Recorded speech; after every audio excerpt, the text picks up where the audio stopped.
guess we can get started now if you guys want. Yeah. Yeah, Yep. awesome.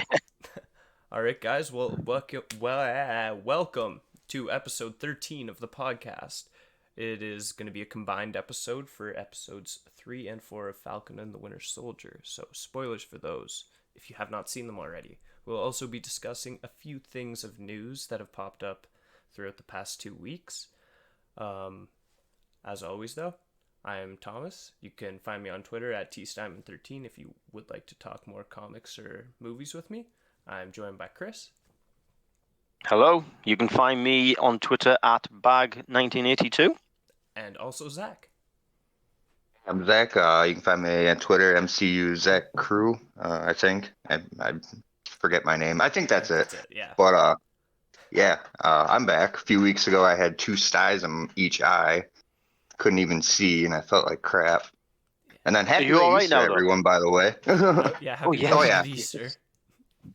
No, I'm good now. I can actually see out of both my eyes. That Sunday, I felt it coming Saturday night. Like I couldn't see out of one of my eyes. Woke up the next day and it went away, but then my other eye, the top eyelid, was just completely swollen. Jeez. Whoa. Went to the doctor, got some antibiotics and eye drops, and I don't want to go into detail, but it was nasty. You're good now, though. Oh yeah. Yeah. Okay, that's good. Bro. Yeah, if it's 3 weeks from now and I'm still not all right, I think I have glaucoma. What? I'd hope not. Right. No, never mind. That's for a different podcast. No. So here we are, already off topic. Yep. It's gonna be a good one. Yep. But as for all of the other podcasts, there will be spoilers for the new episodes that have been released, which is episode 3 and 4 of Falcon and the Winter Soldier. You've been warned. Let's start with episode. Yeah, go watch it. Yeah, you should, because it is really good. And if you haven't, go watch our other podcast. And go watch WandaVision too, because that was amazing. That was good. Yeah, nah, man, I'm just gonna think of WandaVision now. Right. Speaking of, before we get started, no, I was just kind of thinking this while I was writing down notes for these 2 episodes. With Marvel, we always kind of look really deep into things, looking for all these clues. I think Marvel's gonna throw us off now after watching WandaVision. They kind of just put it out there for us, more obvious. I think they're gonna start going that route more because we look too deep into things and it's just oh no, it was this simple thing that we didn't think it was gonna be, It's the obvious things. And I think they're gonna trick us with that. Yeah, there's actually one big thing from episode 3 I definitely think we will see more of down the line, and I will get into that. But I think it's the same reason I just brought that up. So all right, Yeah. I'm done interrupting. Yeah. But yes, this episode we are following Bucky and Sam trying to figure out more about what's going on with this super soldier serum. And they've decided at the end of last episode that we'd seen that their best bet is to go from the man who was working with Hydra and Hydra who was developing the super soldier serum. And that, of course, is Baron Zemo. Now, when Bucky went to see him, I kind of thought that there'd be more. I really did like Zemo starting off doing the code words, trying to see if he'll still get them. Bucky's like, not anymore. And then you can really tell that Bucky feels a different way about Sam than he did Steve, because he kind of just did this whole plan of breaking Zemo out just on his own without even mentioning it until it's already happened. Yeah. I thought that was hilarious. Yeah. I'll be honest, I thought they'd play more. In a way, I think it's quite refreshing. But I thought they'd play more into the sort of Winter Soldier mind sort of meddling with Bucky. I thought they might have played on it a bit more just to see if Zemo could sort of unlock him again, type of thing. But it seems fairly clear that nope, Bucky was very, very confident going in and going, nope, those words aren't gonna work anymore. In a way, though, just... he's sorry, I'm still interrupting. Yeah, no, In a way, though, later in the episode, he still kind of did, in a way, control him, but free willingly though. Bucky did, like, he's like, hey, you're gonna have to play the part of Winter Soldier, like, and you're gonna have to do that. Like, I think it was more of just like a little Easter egg, like throwback to Civil War. Yeah. I mean, obviously he didn't have mind control over him, but he played fake into having mind control. Like, just because they were in Madripoor and it was more Zemo's field than theirs. I get why they had to be in them characters. I just thought Bucky fell back into that character very, very easily. Yes. There was no hesitation at all, and it's one thing we saw Sam hesitate with the drink and little other things, and I suppose fair enough, he's playing someone who wasn't him, whereas Bucky was just playing someone that he had been before in the past, but still. Considering he's not meant to be that person anymore now, he still fell back into it fairly easy and was just kicking ass. But I did enjoy that sort of that little play out in Madripoor. I thought it was cool. And just huge comic book nerd, but like Madripoor at all being here is a huge deal. Just for the fact, is that right? Yes, Madripoor is basically in the comics a mutant safe haven. Right. Yes. Okay. And going into it a little more, there was a little Easter egg in this episode for a certain mutant that happens to frequent Madripoor. The Easter egg, it focused on it for about, I think it was a few seconds, then it kind of panned away when they went into the saloon, but it was the Princess Bar. And the Princess Bar in Madripoor is co-owned by a man named Patch. And Patch, when he is not in Madripoor, is better known as member of the X-Men and Avengers, Wolverine. Ooh. Yep. So, I was gonna bring up what's the minor character, Selby? Am I saying that name right? Mm-hmm. Who's X-Men character? That's what I thought you were gonna bring up. Oh no, but I totally forgot about the Patch, honestly. But yeah, I don't know if she was a mutant in this though, Selby. No, just because her powers in the comics, if I'm remembering correctly, are like technology manipulation or controlling tech, something like that. I think you're right. I think I've read like maybe 2 or 3 comics with her actually in it. And that's why I said minor character. Still, that's the first mutant or character that is a mutant that has now been introduced into the MCU. But this is Marvel messing with us because we had this with WandaVision where we saw the obvious one was Quicksilver, Evan Peters, and I think that's Zach's talked about this off podcast before about how they can mess with us now, mess with the fans, and particularly with the X-Men because now that's in their locker type of thing. They can just blatantly drop things in like this. I think they're probably going to keep doing that. What's the name of the X-Men movie that's coming out? That they announced? Is it the Mutants? The Mutants, yes. The Mutants, okay. For some reason, I thought it was New Mutants, but that's that TV series. Right? No, that was the movie that was supposed to come out in like 2017 and came out last summer. Right. Okay. No, I just bring that up because like wasn't Madripoor introduced in like the In New New Mutants Mutants, yeah. comics? It Yeah. was. So I was trying to make a correlation between that, but There was Excuse me. something else released that Marvel did that was almost immediately taken down. At least most of the site was taken down. There was a site that was exploremadripoor.com, and it has like there's wanted posters for Bucky, Zemo, Sharon, Sam, and there's a few other things. And you can look at or you used to be able to look at some shipping containers, and the shipping containers would have a name. And the name on a few of the boxes was Mystique and Dakin, Right. which is Wolverine's son.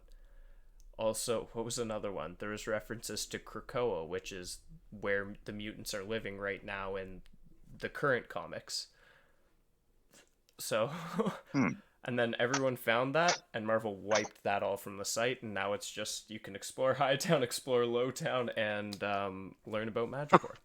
So why put that on then? If they're then gonna I don't think get they rid thought of it. people were gonna notice. All right. Honestly. They or probably just to get wiped it. those few people, like just to get those few people to see it, and then just be like, just kidding. Yeah, and then delete it Yeah. because then they delete it. They're like, oh yeah, we probably do have plans for these characters. Right? Like, Yeah. that never happened, guys. What are you guys talking about? Show me the link. Yeah, come on, show me the source. All right. It's like it's not there. Look, I'm on the website right now. I screenshotted everything. Come on, man. But yes, that whole Madripoor as a whole was those Easter eggs aplenty. I don't kind of like what you both were saying. I honestly really do not think it's gonna have any effect on anything anytime soon. No. But No. I think. Oh, sorry, go on, Chris. Yeah. Well, I was going to say I think we've learned that from WandaVision. Or certainly that's my view on it. That they're just going to drop these. Some are going to be obvious, some not so obvious. I mean, I didn't didn't know the whole Madripoor. Didn't know that was the sort of X-Men link there, but people are going to pick that up. And like I say, I think some will be obvious, some won't be. But yeah, I think it's all just nice little Easter eggs for us all. Oh yeah, like the princess. Kind of just opening the door for the future to, kind of explaining things here and there. That way, when we get to X-Men finally, like, we're not like, well, where did this place come from? It's kind of telling a story before the story, little snippets. Almost like what they did with Peter Parker before he appeared. Well, one wasn't intentional, like the scene in Iron Man 2 where Iron Man saves the kid who's trying to do the repulsor ray. They're like, oh, that was Peter Parker. Like, okay. Like, Oh yeah, I guess so. But it is. Was that ever confirmed? Is that yeah? That's who now canon. confirmed? Is this? Is it? Was that confirmed? All right. Okay. I thought that was never confirmed, but it has been. Is Feige confirmed that, has he? Or so yeah. Oh wow. Okay. Great. Or kind of like in John Watts. Kind of like in the first Avengers movie where Stark and Banner are talking, and Stark's like, oh, one day you're going to find out what you were made for. And Banner's like, oh, you might not like it. He's like, well, you might. And then Endgame, we get him using the Infinity Gauntlet. Mm-hmm. Or, the Stark Gauntlet. But, yeah. 10-year difference. And it's like, hey, we found out why Banner's Banner's the Hulk. Yeah.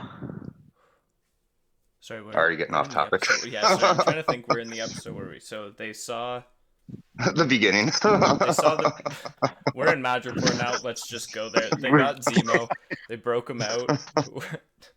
It was funny. They went to a nightclub. Zemo did a dance. Everyone wanted to release the Zemo cut, and they did it way quicker than Warner Brothers ever will.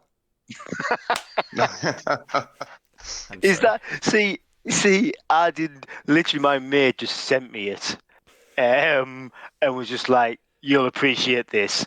I didn't realise that there'd been an actual sort of outcry for released the. Yeah, I didn't realize that. I guess someone interviewed the actor who plays Zemo, and he was like, "Oh yeah, there's actually like a bit more to that scene. It was just like a little improvised dance. It's just it ended up getting cut, but like yeah, there's more to it." And then everyone's like, "Well, we'd like to see more of that." And Marvel's just kind of like, "Okay."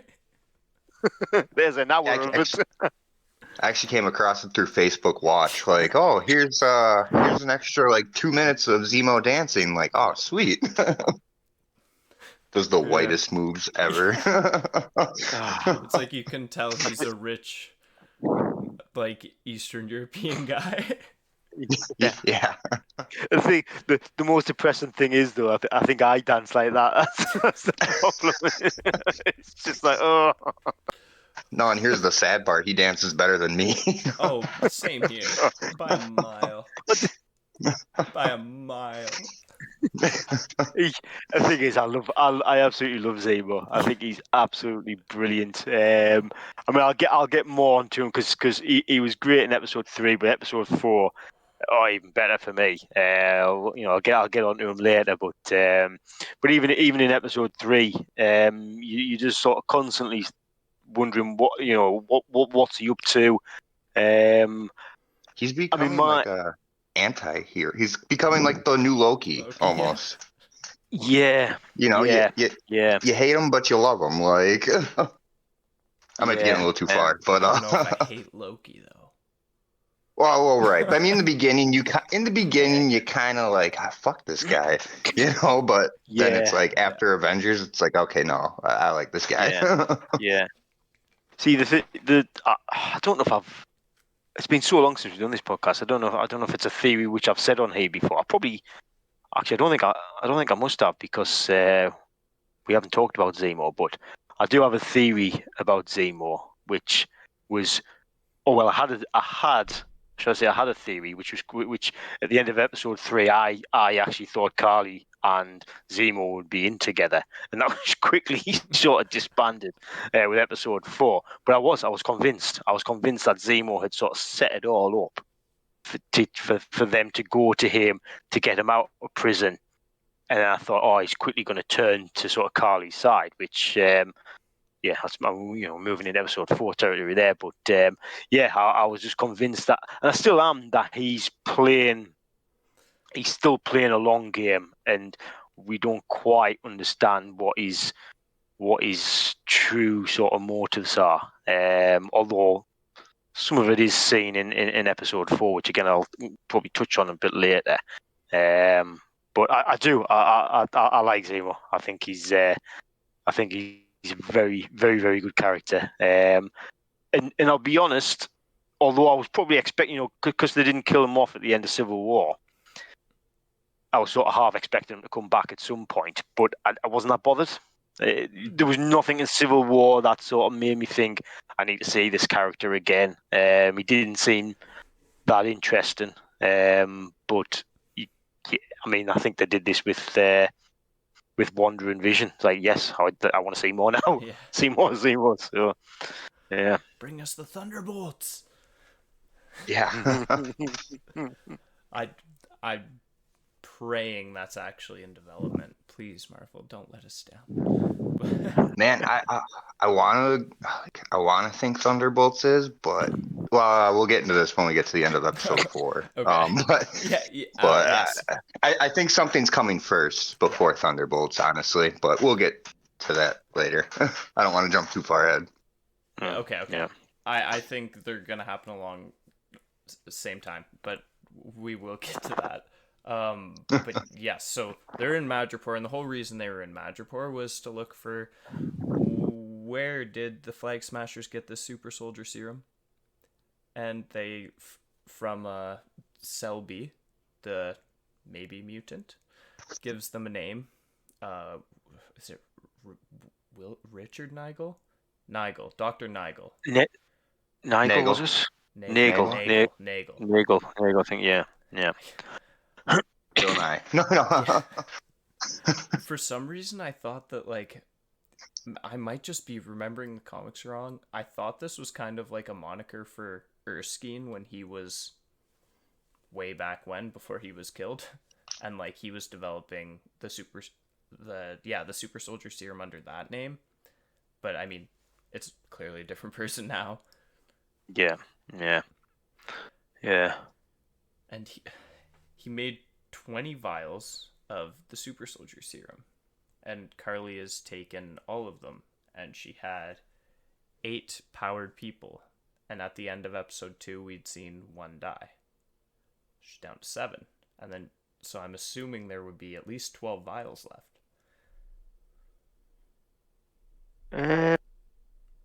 No, I don't know. Well, I didn't take too much. I just thought there was an extra 20 vials.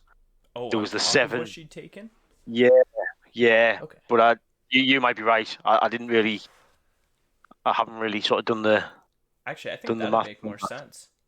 That'd be 20 Yeah. on top of what she's taken, because he's continuing to do this. It's like this has been Yeah. going on. This isn't something that's new. Yeah. Oh, I don't know.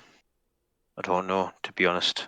I mean, with that scene, sort of what I was touching on before about my sort of theory at the end of episode 3, it sort of came a little bit from what Zemo, the way Zemo just got rid of Nagel, whatever his name was again.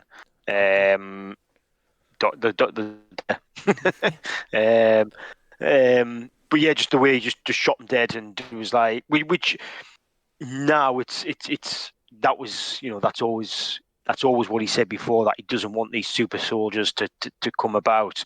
But at the time, I was sort of thinking, that was that was sort of fairly straight and hard, and I was thinking, is he silencing him?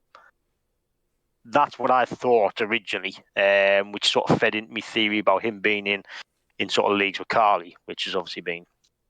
I don't think that is now, but it just shows. It shows the lengths that Zemo will go to. He can just be a brutal killer, to sort of to get to his goal type of thing. Yeah. He doesn't like those. He doesn't like those super soldiers. No. I looked it up real quick, just to. He did make 20 total 20? Okay. of the serum. Right. So 8 was taken, so there was 12 that Carly took. Okay. I had to look it up just because. Yeah. Because it got me thinking about episode 4. Yeah. I think. Yeah, we'll get to that when we get to episode 4. Yeah, again, don't want to jump too far ahead. Yeah. So, but while this is all going on, Sharon's lending them a hand. And she's literally just beating the shit out of some guys outside who are trying to mess with them.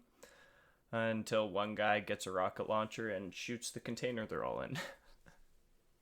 Yeah. Good to see Sharon back. Yeah. It really was. I always liked her in Civil War. No. Winter Soldier and Civil War. Winter Soldier, yeah. And she wasn't in War. No, she was. Oh, yeah, a little bit in Civil War. Yeah, she stole the. Oh no! Hold on a second. Yeah, she stole the shield and wings back. Yes. Yeah, and then her and Rogers kissed. Yes, which was a little awkward. Yeah, and then Joe and Anthony Russo said after Endgame that Steve was supposedly Peggy's husband in this reality, which would make that's why I said a little weird.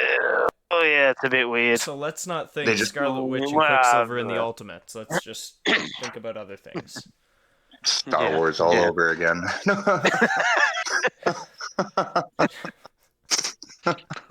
Yeah. Really? Yeah. But anyway, good to see Sharon back. And she's not kissing her maybe grandfather, so even better. Yeah. I know. I just thought it was good to have her in a more sort of media role. And she. What was good was to see how, because we haven't seen certainly haven't seen on screen what's happened to her. But it's she's explained a lot that she's basically being exiled. She hasn't been able to go back to America. She's found somewhere where she can sort of hide out. But whereas the likes of what did she do? Nothing really compared to what Bucky's done. And Bucky's like, yeah, well, pardon you, Bucky, don't you worry about that. Mm-hmm. You know what I mean? You killed a few of the baddies in Endgame, but no, Sharon, sorry, you're not coming back. Mm-hmm. It's just, yeah. Yep. I really sympathized with her throughout the whole thing, because you can tell it's like she just really wants to just get out of there. Like, she really does. And like, even though she's trying to present that like she's comfortable where she is, like, oh, I know this area, like I'll take you around here, this is where you need to go, but like you can tell like she does not hesitate when Sam's like, I'll make a deal, like I can get you your freedom, and she's like, okay. Yeah. She thinks it might be bullshit for a little bit, but you're right. She's get me out of here type of thing. Yeah, she and she's quite willing to help. I mean, this is going to episode 4, but she's still quite willing to help out with stuff, sort of all the way through, going into episode 4 as well. So And I don't know, dude. Something's a little sus about her. we will get to that once we get to episode 4. Well, actually, there's something she says in episode 3. Wait, what? That makes me, where she's like, if I'm gonna be in this predicament, I might as well live life like a hustler. Like, kind of embracing. Oh, yeah, when they go to her new house. That, like she's real quick to just like, okay, well, if I'm wanted, might as well just go, like. But she seems to set herself up quite. Yeah, she seems to be set herself up quite well. That she's got, she looks like she's got staff, security. Yeah. She seems to be able to just sort of call on people quite easily to help her out with stuff. So yeah, she seems very well connected. Yeah, shall we say? Very resourceful. Yeah. Yeah. But yes, after he is killed, and they end up leaving Madripoor, they go to, I believe it's Latvia.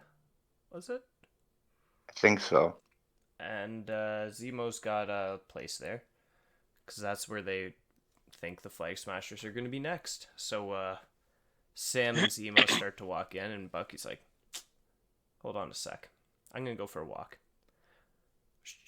Immediately struck me as something was odd, because I've never seen a character in any of these movies just be like, I think I'm just going to go for a walk. You guys go do the rest of this exposition.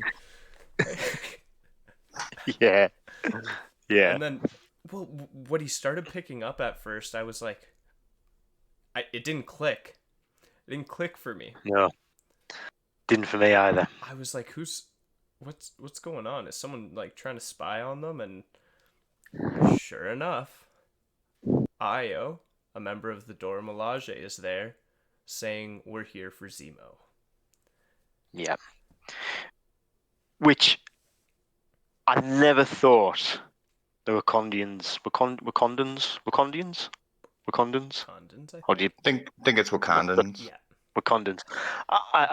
It never crossed my mind that they might appear in this book. When you think about it, it's fairly obvious that Zemo, the direct. Well, first of all, Bucky is a link, but then obviously Zemo, and it's just like, well, of course.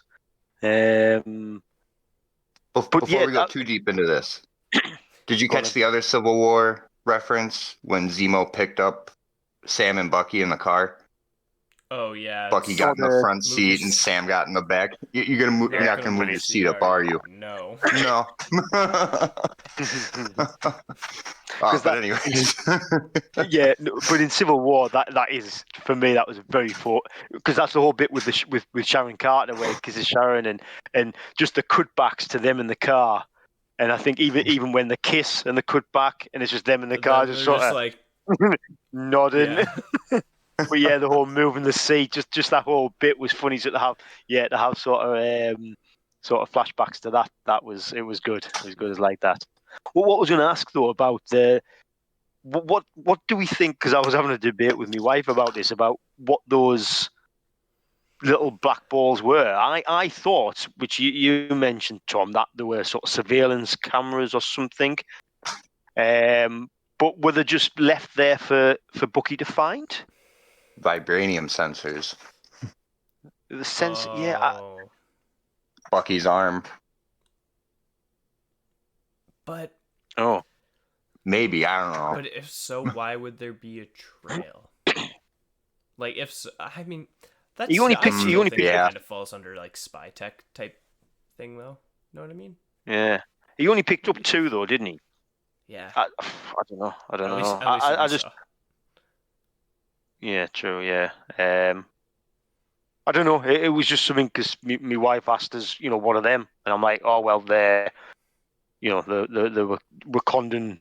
Tech. I don't know. Tech. Yeah, I wasn't quite sure what that. And then it got me thinking, like, well, actually, what were they listening in on them, or and then I just thought actually they might have just been left for Bucky to find to say, look, we're here. Mhm. You know what I mean? But anyway, I don't know. It might not be that important. So, yeah. But I mean, it's probably a good thing that we're doing these two together because I would have came in with the huge theory that I probably would have thought that this might be Chadwick Boseman's last performance in one of these episodes. Oh, that would have been good. Yeah. But I don't think that actually will be the case anymore. I'm pretty sure it's going to stay as What If will be the last one. Yeah. But, Yeah. still, we did get to go to Yeah. Wakanda. I'm not quite. Well, what in Episode 4. in Falcon? Yeah, as a flashback. Oh, sorry. Yeah. Oh, yeah. The flashback. Yeah. Mhm. Yeah. I mean, just. I mean, I think we're on the verge of moving on to episode 4 here. But before we do, I was a bit. And this you'll probably find surprising. Maybe I don't know, but I was actually a bit disappointed with the lack of John Walker in episode 3. He didn't appear much. He did, and It was nice, wasn't it? well, this is it. This is the thing, Zach. I think there's something wrong with us because I like to hate the guy. I like someone to hate. So as much if he was in it, I'd be slagging him off. But They because he probably did wasn't that in on it, purpose, like, though. It's like I was saying with Zemo. That's kind of what I was saying though. Like with Zemo, like I feel like if you had thrown John Walker in, it's like, oh well, fuck Zemo, Like we got this douchebag. Like yeah. at least after watching episode 4, that's my thought on it. But I mean, you're probably right. In terms of how the story rolled out in episode 3, they probably thought we'll back away with John Walker and give Zemo a chance to sort of integrate in with Bucky and Sam, I suppose. But still, I like to hate someone, and I couldn't hate Zemo. Nope. So no, I me need either. It's impossible. And honestly, I kind of disagree with what you said earlier, Chris. At least in Falcon and Winter Soldier until the end, I don't think Zemo's gonna really like disappear yet. Like I don't think he really does have a plan because I don't think he really anticipated Bucky breaking him out. Do you not? And he had several opportunities now to leave him in the dust. Well, but he's returned almost every time. And I say almost just because the end of episode 4. But again, this whole series is basically a big movie. He could show up in the beginning of episode 5 right away. Yeah. I mean, I don't disagree with you on that. I mean, the Zemo thing, I've been waiting for him to turn on Bucky and Sam or double cross them or whatever, or at least try to escape.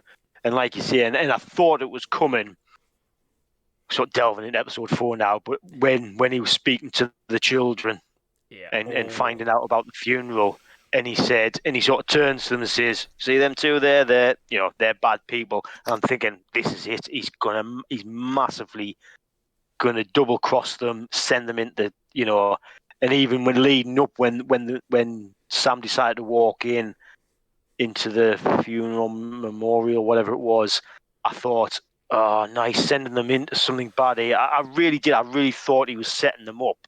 But now I'm thinking, with the way everything played out, now I'm thinking he is just true to what he said in Civil War.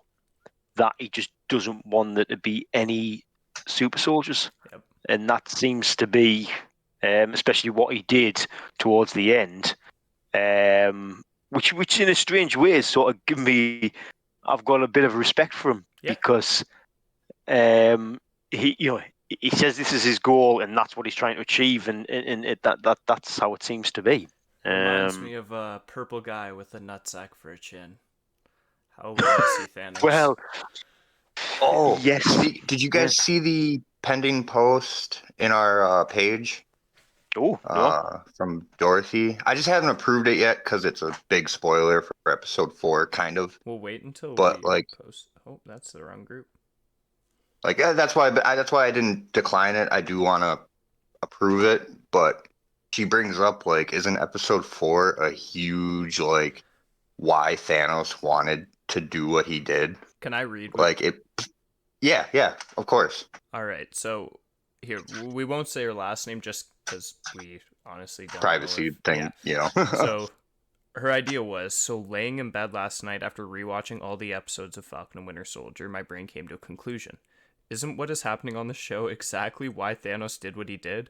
The show is proving Thanos' point on why he did what he did. During the blip, people had homes, food, and security. After the blip, when everyone came home, poverty, homelessness, and struggle hit the world like a brick through a glass door. I'm glad my superheroes are back, I'm glad my superheroes are back, but greed came back with them. So Thanos the Mad Titan maybe wasn't so mad after all. Oh, yeah, Dorothy, you're right. Here we go. I've been waiting. Right. It's coming back. Right? I've been waiting to approve that. I wanted to like message her and be like, hey, like, don't worry, didn't decline it. It's, getting everyone the chance to see episode 4 first. Yeah. But even though it doesn't really spoil anything, but like, still, I want to wait till our spoiler thread is up and then maybe like tomorrow approve it. But I think you did right there, Zach, because that's a big thing of episode 4. If probably part of the episodes running up to this point, but episode 4 seems to hit hard that they're talking about the issues that the world's having with everyone returning.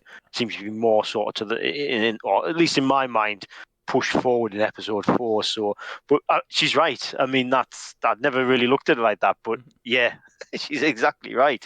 If you're watching, Dorothy, thank you, and love your artwork, by the way, your pens and all that. Yes, That's super awesome. Yeah, them pens were awesome. If you haven't seen it, check out the MCU Fans Assemble Facebook group. You can see them there. Yeah. Okay. But where were we at? we're kind of into the episode now, so like. Yeah. The first I'm trying to. So it started out with Io, Bucky, and then the flashback to Wakanda, and almost just like Elizabeth Olsen in WandaVision. Just the whole sequence, like when Agatha went through her memories, and we're going back. So 6 years ago from when this is literally like 2 months before Infinity War started. Yeah. Oh yeah. Yep. So this literally just happened to the guy. Then he went back to war. Yeah. But yeah, so Io tries the codes on him that Zemo tried, but obviously this is 6 years in the past when Shuri was doing the tests on him to try to clear his mind. And after each word, it triggers a Winter Soldier flashback for him. And among the flashbacks were killing the Starks and then specifically murdering his mother. What was that? There was another when he's about to punch Cap at the end of Winter Soldier in the helicarrier, but Cap goes, "'Cause I'm with you till the end of the line." Yeah. And like there's that one that's like his face like that. There's a bunch of action shots of the Winter Soldier from the Winter Soldier movie. And then at the end, like Io tells him, "You are free." And man, like hands down, Sebastian Stan, that was awesome. Oh yeah. Like, wow. I was some good acting. During that. it just sort of emphasizes the pain that he was probably going through with having those sort of words in his head, or well, he didn't have the words in his head, but you know what I mean. And Yeah, that's a good question. Well, sorry, this is totally random. When he was brainwashed, could he like tell himself the words and brainwash himself, or you know? I don't know. Well, I mean, what I That's was one of those thinking is, blunt meat hits the blunts meme, like. I mean, what I was thinking was, has he always conscious? Has he always been aware of what he was doing, just not in control? Or Oh yeah, was because he? remember in Civil War when Stark was like, "Do you even remember her name?" He's like, "I remember all of them." Oh yeah, I remember. yeah. And I guess he does have the Steve's notebook actually, where he has all the names in it. And I know it Oh feels like so yeah. long since we've seen that, since Oh we saw yeah, the man and yeah, like his son who the Winter Soldier had killed. Also, yeah. another thing, they've now kind of full gone into it. He's not the Winter Soldier anymore. It's the White White Wolf. Wolf. Yeah. The Wakandans referred to him like that multiple times. In episode 2, he refers to himself as that. When Sam tries to call him White Panther. Black Panther. He's like, "Oh, the White Wolf has rested long enough or something." I think. Yep. Isn't that what he says when they Yeah. get him the arm? Mm-hmm. And then the kids. Did I say Wakanda, Endgame? Was no, that was Infinity War. Okay, I thought I said Endgame. No, I know. I thought I said yeah. But yeah, I guess he's completely. That was Thor 2, right? No. No, the first one. Sorry, guys. Like I said, I had a couple energy drinks today. I haven't done the podcast in like 3 weeks, so a little talkative today. Yeah. Oh, I mean, same here. Bucky can speak Wakandan as well, which I thought was cool. Yeah. Oh, yeah. Yep. I feel like, and I did say this. Oh, also another thing I haven't even mentioned to you guys yet. I did do a rewatch yesterday with a few of my friends and just recorded a little bit of audio during it. So that might be a little audio commentary episode I may or may not put up. So, Yep. Yeah, that might be coming. But yeah, that was one point I brought up. I was like, I didn't know he could speak Wakandan. And my friend Christian's just like, well, I mean, the Winter Soldiers are trained to speak over 30 languages. Like they said in Civil War. Oh, really? Yeah. They're trained to speak 30 languages and because they can invade a civilization overnight and topple them by morning. I didn't think they'd learn Wakandan, though. I think Bucky specifically did. All right, okay. We've lost Zach. And he's back. Oh, he's back. We get one of those a week. Zach leaves and comes back 2 seconds later. Yeah, it's what every time like the hour mark hits that we've been on for an hour, I get like booted off. I don't know what it is. I swear to God, I just looked at the time. I'm like, it's gonna happen. I look over, the screen froze. I'm like, God damn it! I have like a mental clock for this now. Weird. Yeah. It's gotta be something in my settings. I'm gonna have to look or something. I don't know, or just really shitty internet. We'll figure it out. But yeah, he can speak Wakandan. Yeah, I was gonna say I missed as many times as I've seen Civil War, I missed that part. Like I did not know they could speak that many languages. Like, do they just learn it with the serum or no? They were the Winter Soldier program specifically. Like those people were taught the 30 languages. Gotcha. I'd assume like all the super soldiers, because I'm assuming there's more than just Isaiah that we've seen. Like there has to be more super soldiers than just Isaiah and Steve. And we'll get to more, but and Bucky. So like I think like there's some other stuff going on there too. Oh yeah. Yeah. I'm trying to Wakanda. And then was that when they went to Oh yeah, they were trying to find Carly, trying to find Mama Danya's funeral. Yep. Yeah. After they just learned about the bombings. Mm-hmm. Which honestly, that was something in episode 3, the first time I saw it, that I honestly didn't remember until I saw the intro to episode 4, where it starts with them bombing the place. And I was like, I completely forgot she actually just bombed a bunch of people. Yeah.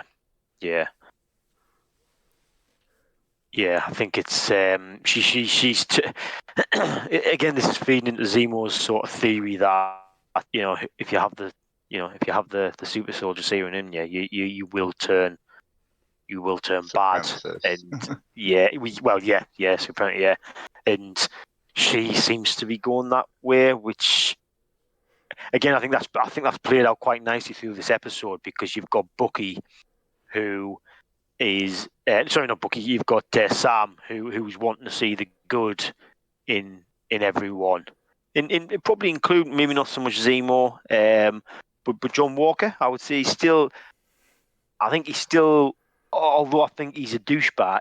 I think Sam thinks he's a douchebag. He still thinks it's probably a relief from Sam to think, well, I haven't got the shield. It's with someone else now. If he can do good with that shield, then it's got, I'm fine with that. I still think I thought that's what Sam would want. And he obviously tries to see the good in Carly. And to be fair to Sam, he where he confronts her, he was getting through to her, I thought. Yeah. But she has killed a bunch of people, and Zemo might be right. I don't know. Yeah. it's a difficult one. He even convinced Carly to admit she was a supremacist without her actually admitting it. Mm-hmm. Yeah. Like, he flat out called her one, and she's like, no. He's like, well, what about all these innocent people you killed? Oh, they were roadblocks. I'll kill them. Oh, wait. You tricked me. Like, yeah. Which I think that was the turning point, though, like, where she realized, like, oh, wait, maybe he isn't trying to, like... Mm-hmm. Yeah. And I'm just going to go back just a little bit, just to when they first were in the hut, just kind of talking. And Zemo's talking about, like, the supremacist ideals and how that led to the creation of Captain America, the Nazis, and the Avengers. And Sam goes, wait, those are our friends you're talking about. And Bucky feels the need to go... The Avengers, not the Nazis. The Avengers. Yeah. You fought the Nazis in World War II. They're just well documented all over this world. Why would he have thought you were friends with the Nazis? Yeah, I thought that was pretty good. Well, actually, it makes a little sense for Bucky to say it, though, because he was Hydra, and obviously Hydra was. So I see why maybe they. I see why maybe they had Bucky say it. Yeah. I love his humor in these, like, because he's just so monotone, like, no smile, nothing, just, he's, like, funny as hell. Yeah. Honestly, I wasn't too excited.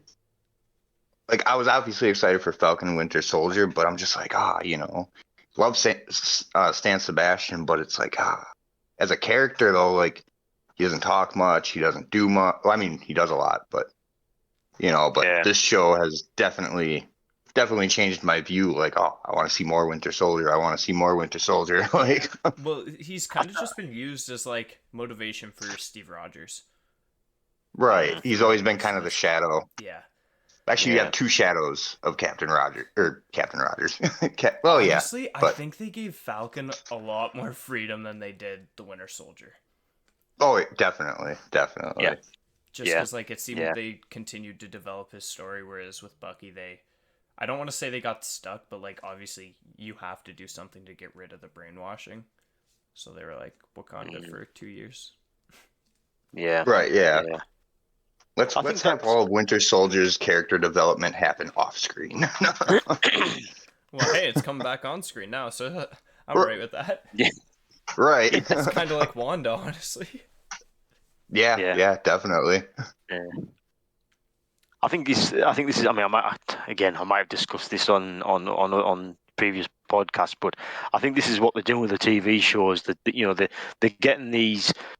I don't want to say minor characters because they're not minor characters, but they're sort of maybe secondary characters, and because they've got good actors, you know what I mean. Elizabeth Olsen brilliantly, Paul Bettany, them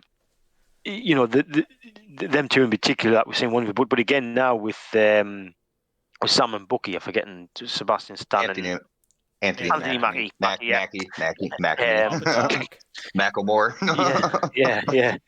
But the fact that they've got these great actors that, and we've seen some of their sort of backstory or their stories played out on during the films, but they've been the secondary characters, and I think this is great that they can now bring them into sort of this type of forum, and show us how good, or say to them, look, show the world how good you actually are, and that really we should have done better with you in the films. I know why they didn't, because they have to concentrate on the core characters.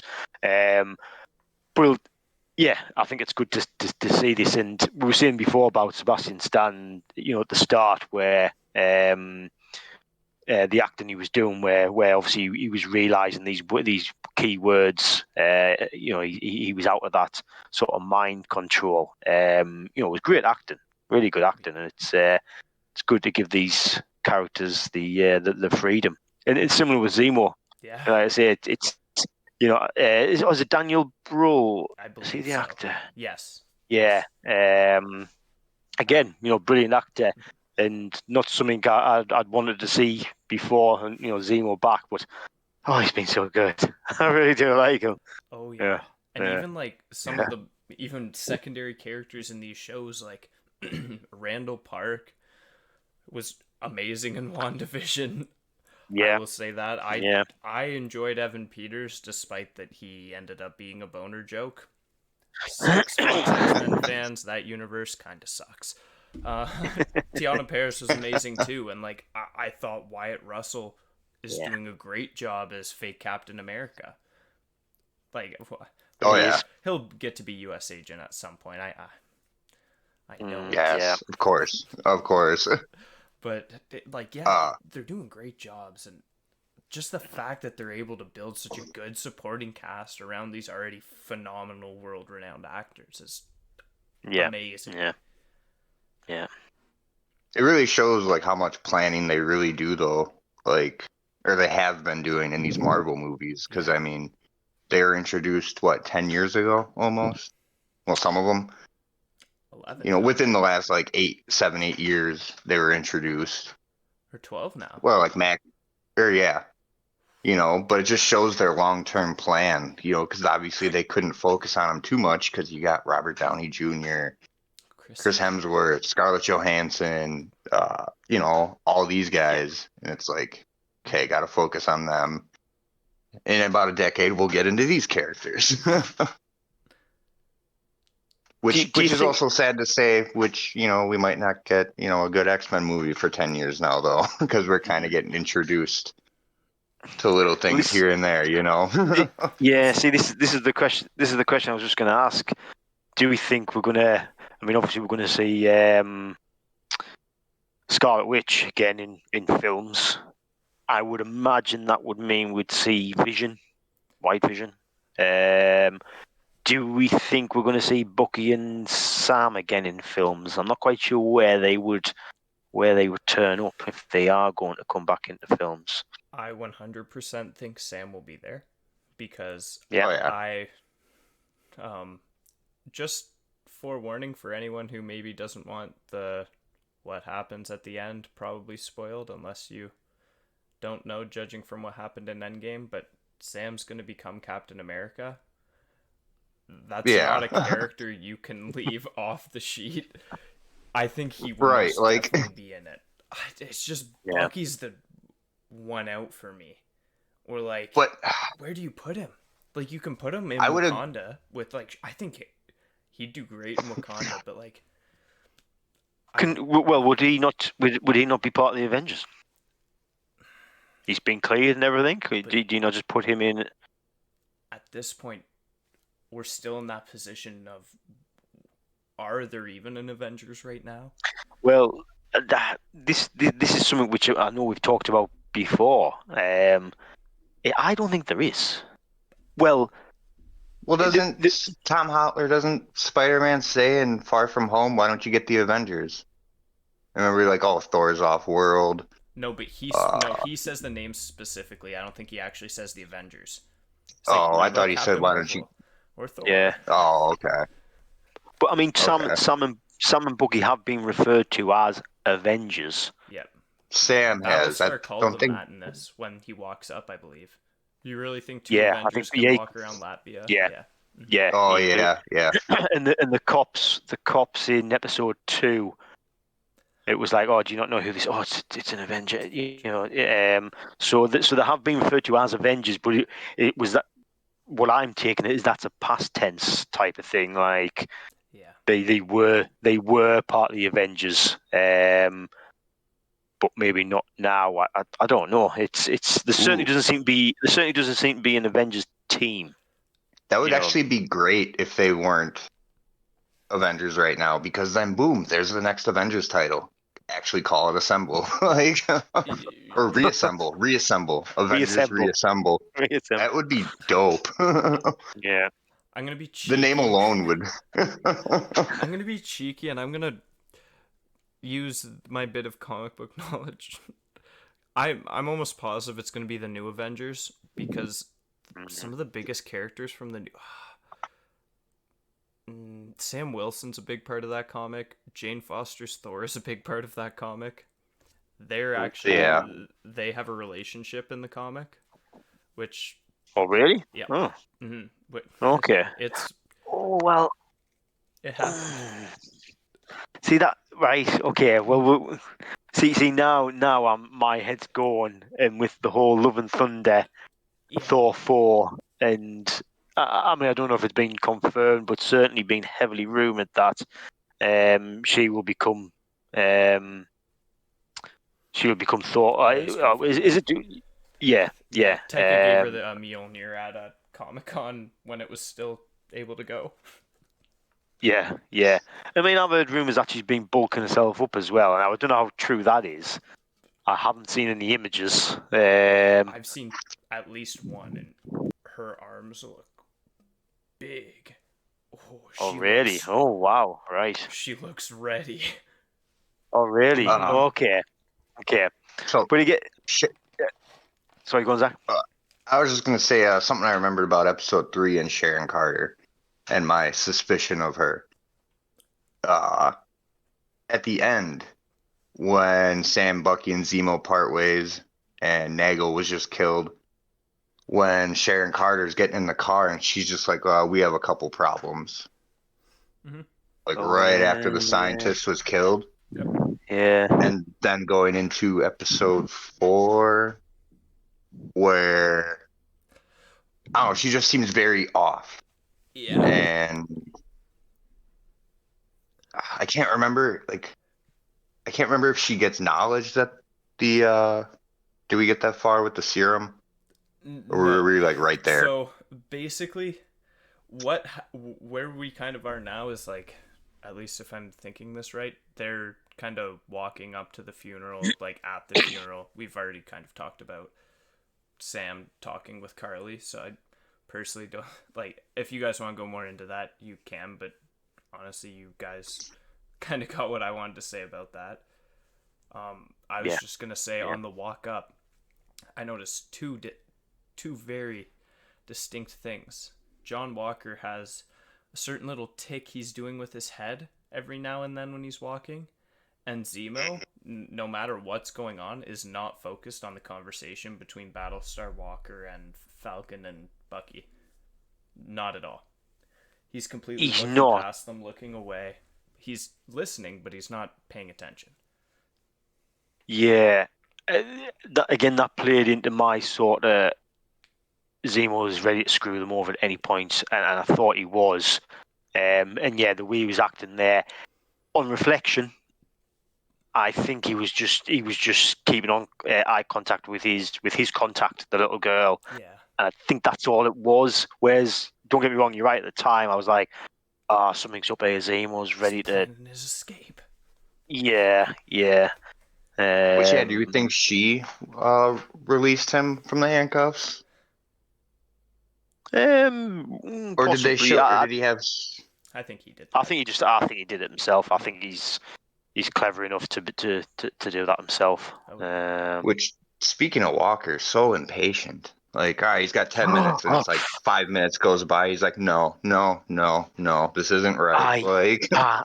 I was so I'm infuriated now. I was so infuriated with him. It was just sort of like, shut the fuck up, Walker. Just let Sam chill out. Do what he needs to do. Yeah. And when Bucky stood in front of the door, the way he's just looking down and looks up, like, oh, this must be easy for. I was waiting for Bucky just to hit him with his metal arm. To be honest, Walker's almost like a reverse Zemo, where like Zemo hates the serum and wants to destroy it, and Walker's jealous of it and wants it. Yep. Does he? Well, do you think he wants it, or did he want? Probably a bit. I think he was on the fence about it. Yeah, I think at that time he was on the fence. Yeah, but I think he needed that approval from somebody, though. He certainly did. Yeah. But his frustrations, and I think that's coming. That's coming from the previous episodes where I think he thought he could just step into this Captain America sort of image, and everyone would respect him, and he could just go about his day and make things better, because that's what he wanted to do. Mm-hmm. But it's like no one actually likes Captain America, or certainly no one likes this Captain America. Whether or not Steve Rogers had been stood there doing these things might have been a different story, perhaps. Yeah. But I think that's. Sorry, go ahead. No. I think it's just the frustration building up, and you can see that in his impatience, because he just wants to get Carly, and it's like, well, actually, and that's why the conversation when they're outside, actually, when you were talking about Zemo looking at, being not really sort of looking at what they were doing, but it's actually Lamar that convinces Walker to go, well, actually, maybe Sam can talk her down, type of thing, and I found that quite interesting. But immediately I thought, oh, maybe Lamar's not a bad character, and then straight away I thought, oh no, does that mean this is going to be bad for Lamar? Because it got me thinking he was a nice guy. I'm thinking, why are they doing that? And obviously it turned out it didn't end up well for Lamar. I had a few theories about him. Who, Lamar? Yeah. Go on then. I mean, first off, I did think he was one of the people who Sam helped in therapy after he got back from whichever war he was fighting in. Because it seemed like almost immediately after Sam said that, maybe it wasn't even directly Lamar, but maybe someone Lamar's very close to that isn't John. Because it seemed like right after Sam said that, something just kind of clicked with Lamar, and then he's just like, okay, hold up. I think maybe he might be able to do this. And that would make sense, lad. And they kept just showing Lamar as like, he's a good person. He is. Yeah. Like, he's no Steve Rogers, mind you, but like he's a good person. He's not doing anything that he doesn't think is wrong. Yeah, but I don't think we've seen that in previous episodes. That's what threw me. And that's what made me think, oh, this I didn't think it would happen so soon, mind. But I just thought, oh, they're now making us think Lamar's a good guy here, which I think he is. Yeah. But because they hadn't previously shown that in previous episodes, I was thinking, oh no, this isn't going to go well for him, and it didn't. But that came a lot quicker than I thought it was going to happen. I thought they were kind of what the comics. I didn't think Lamar was going to die at all. Well, like kind of like what I was saying earlier, Marvel wants us to look into things really deep, but I honestly think they just did that just so we could kind of sympathize with the end of it, of why Walker did what he did. Oh yeah. Like, I don't think it has really any meaning except for, hey, we're gonna show you this throughout the episode, so you kind of like the guy and kind of sympathize him when he dies, and then That's why Walker does what he does. Yeah. Yeah. Well, What I was gonna say about Walker and being captain, though, like he thinks just because he has the shield, he can, be this badass. And Yeah. when him and Sam are kind of having an altercation, he's like, "Oh, do you want me to put down the shield, make this a fair fight?" yeah. But then you see a few minutes later when certain people walk into the room, Sam is taking hits. Yeah, Sam's taking hits to his forearms and legs from a vibranium. spear. So that Yeah. like, I started thinking, I'm like, you know what? No, I want to see Sam and Captain America fight. Captain would get his ass kicked. Well, Yeah. he would then, not now, though. Yeah. No. Well, even then though, Well, Sam yeah, does pretty well against super soldiers. With with his suit though, with his suit. Well, yeah, because one of my mates said, "Oh, do you think Sam will end up taking the super serum?" I And thought I was so, like, but I don't think so. But that led up our conversation is, well, actually, he doesn't need to because he's with his Falcon gear on, he can still kick ass against super yeah. soldiers, so he doesn't need it for a And then give him a start. shield on top of it. Yeah, no. Yeah, exactly. Yeah. For a second, I thought he might take the serum just because in that one trailer, he like straight up catches the shield by the brim with his bare hands. But Yeah. but now seeing Zemo getting cracked in the head with it, like, Yeah. okay, it must not hurt that bad. Well, that's the thing. I think it again goes with the force that's being thrown at. Like, we know for a fact that Steve Rogers would pull punches and like not throw it as hard as he could, at least fighting humans, specifically because he knows he can kill them if he goes any harder. And like, as you can see, like the shield bounces off everything when Steve throws it and when most humans throw it. And I do want to get into when it doesn't in this episode, but before we do, when Zemo just pulls up with the gun while Carly's trying to escape from the new Cap and just unloads on her, and she drops the rest of her super soldier serum that she had. And Zemo goes, "Is this what I think it is?" She kind of hides, tries to look for it, ends up escaping as Zemo destroys all the samples that he sees in front of him. And I bet you noticed my wording, because he didn't get all of them. Yeah. Did you think, or did you maybe question at that point, because it flickered through my head, that he was going to take them? Yeah. Yep. Yeah. And this is what I was saying sort of earlier on, that it was refreshing to see what he did, because it was like, yeah, that, you're true to your word. You want these things destroyed, and he did it. Okay, he missed at least one. So yeah, it was. I thought it was nice to see that. I don't know why. It was just. Were those all the vials though? Because remember how we were saying? Because there was around 12. Was there? Okay, I mean, watching the episode and like my memory, I can only like think of like 6, but yeah, I think it's meant to be all of them, bar the one that John Walker took. Is my reading into it? Yeah. But yeah, so Johnny Boy pulls up, and in true douchebag fashion, he takes the last one and tells no one. Everyone asks, "What happened here?" Zemo's knocked out on the floor. Carly's gone. Vials destroyed. Next scene. That's it. Yep. I was like, all right.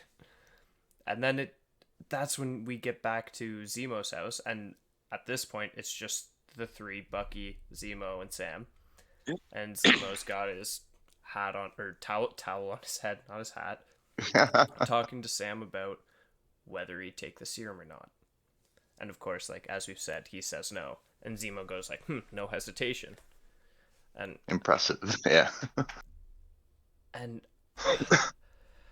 it does happen after the rest of this scene plays out, but then John and Battlestar have a very similar conversation where they both are just like, hell yeah, And Battlestar has the mentality that, like, what Erskine said, that, like, the serum amplifies who Which you makes are. you more of your true self. Exactly. Yeah. And then John goes in, well, like, what do you think it'd do for me? And he's, like, listing off all these medals of honor and things that he's done. And I will say this is the one time I sympathize with John Walker, is when he says, all those tours in Afghanistan, a lot of the things that we did not feel like it was for the better. Yeah, I think he said it reminds me of the worst days of my, or they're medals that remind me of the worst days of my life. Yeah, and that, like, do you know how many people we could have saved had we had that serum then? And stuff like that. It doesn't seem like he's done anything. I was going to say, it doesn't seem like he's done anything good out there. That's probably the wrong word, because he probably has done some good, but I think in order to do good, he probably did a lot of bad shit. That's how I seem to be. He could probably do with being in one of Sam's sessions, to be fair. Which actually didn't Lamar say that? Like, we don't have the luxury nowadays to, do things the right way or something. Because they're talking about Rogers, I think. He said something along the lines of, like, nowadays everyone has to get their hands dirty to do good. Like, something along those lines. Yeah. But actually, before that scene was when I mean, they're kind of, I always, when I first watched it, I kind of thought that happened before. But yeah, when the Dora Milaje, yeah, I mixed both those words together. Yeah, when they came in to grab Zemo, and Walker just got his ass kicked. And he's just so sad at the end. They weren't even super soldiers. Yeah. I mean, here's the thing. The second in command of the Dora Milaje is still the second in command. She's no Okoye, but, like, Ao's, like, not to be taken lightly. She will beat the shit out of you. Yeah. Yeah. They pretty much just try to kill him for putting a hand on her shoulder. Yeah. Bucky and Sam just watching from... But Sam's like, oh, Bucky, we should do something. You're doing great, John. Should we help them out? Bucky. And then Bucky steps in, grabs the spears, just like, let's talk about this. And then she's just kind of like, no. And then I'm like, oh, okay. This is a real fight. And does that weird, like, disconnects his arm. Oh yeah. Here's the password to his arm. Like, yeah. That was crazy. I love that. At the end, Sam's like, they're both on the ground. Did you know they could do that? No. that kind of was what she said there, because there was no, like, subtitles for it because it was Wakandan, but I think it was the same thing she said, like, in Wakanda to him the 6 years ago, that you are free, James. Oh. When she took the arm off, because technically, yeah. Ooh. I don't know if that's what it was, but she said something about Wakanda and then James. And even with the subtitles on, it doesn't tell you. Yeah, I was gonna say I watched again with the subtitles, and it just says in Wakandan. Like, James. See, did you think it was something she said to release the arm? I thought she. No, because it was released. It was released already. Yeah. Pressed. Yeah. Okay, that's fine. Sorry. Yeah. Something she was like. It was just kind of a callback to just being like, when we cleared your mind, you didn't have this arm. So once you put it back on, you're now a warrior again. Now it's gone. You're free. See, I kind of on that same line. I thought she kind of said, like, oh, next time I'll take it. Like, well, I thought they were gonna take the arm. Yeah, so did I. Mm-hmm. So did I. I thought that was going. Yeah. But she probably can't. Not without T'Challa's, like, wording. Like, hey, take that arm, Yeah. It's probably a Wakandan thing. Like, hey, if it's given to you by the king, only he can take it back. So there's probably some, like, rule about that we don't know. Or if anything, maybe Shuri has to be the one to take it back because she designed it. Oh, yeah. T'Challa's a great king, but, like, Shuri is the smartest person on Earth, so. Yeah. But yeah, that whole scene I thought was cool. Which obviously ended with I think Zemo realised, because I think Zemo's been quite happy. Although my whole sort of theory up to that point was that he was going to sort of double cross them. I now think, looking back, that he's just been happy to sort of bundle along with Sam and Bucky because they were doing what he wanted to do. Get rid of the super soldiers. And I think in that moment he thought, yes, it's time for me to leave because they were, I can see who's going to win this fight, so I need to leave type of thing. And in his mind, all the serum's destroyed. So, yes, yeah. In his mind, it's like, okay, well, it's gone. Time for me to leave. He's Chapo'd them. Yeah, I mean, he's a question for you though, which actually gets asked. I think Sam asks Zemo about what his sort of intentions are with Bucky, because Bucky's a super soldier. So surely Zemo doesn't want Bucky around. Yep. That I mean, okay, he's used Bucky in the past, because he could easily control him. But surely his end goal would have been to finally get rid of Bucky as well. I'm assuming. I don't know what you guys' thoughts are on that. Well, I would think you're right, but I'm thinking maybe after their time spent together and knowing he's free of the brainwashing. But then again, he does see a lot of, still old characteristics still coming out when presented to Bucky. Like, and Zemo even says, like, when they were talking earlier in the episode about, like, people taking the serum, it's just like the serum's corrupted everyone that's taken it, which would include Bucky. And then he's like, well, but not Steve. And he's like, but there's never been another Steve Rogers, which kind of led me to believe that, like, the only super soldier Zemo didn't actually want to kill was Captain America, like the real one. Yeah. The first one, I guess. Yeah. Yeah. Yeah, I just think it might be interesting. I mean, I don't think this is the end. We'll certainly going to see Zemo again. Because you still got Carly and everything. It'd be interesting to see how Zemo sort of pops back up now, or whether or not it's just going to be as direct as he's just going to go for Carly to try and kill her. Perhaps, I don't know. And since he wasn't in Civil War, do you think Banner / Hulk would fall on that list of people Zemo wouldn't want alive? Just because they were trying to recreate the serum, right? Isn't that how he got his? Yes. At least the now MCU. That's how the Hulk was to become. Which, I mean, obviously did corrupt him. I mean, he's straight up two different. Well, not anymore, but he was straight up two different personalities. And that's where I feel like Zemo might kind of be like, you know what? This guy literally isn't even fighting anymore. He's got a defunct right arm. Like, he can't move it to, like, the best of my knowledge, unless taking the full power of all the Infinity Stones just does nothing to a Hulk. Okay. But I mean, it looked like it did some serious damage.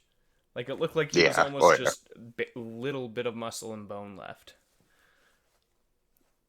Oh, see, I thought that he would heal, and it would get there. Yeah. What's her name still alive? What's her name still alive from Age of Ultron?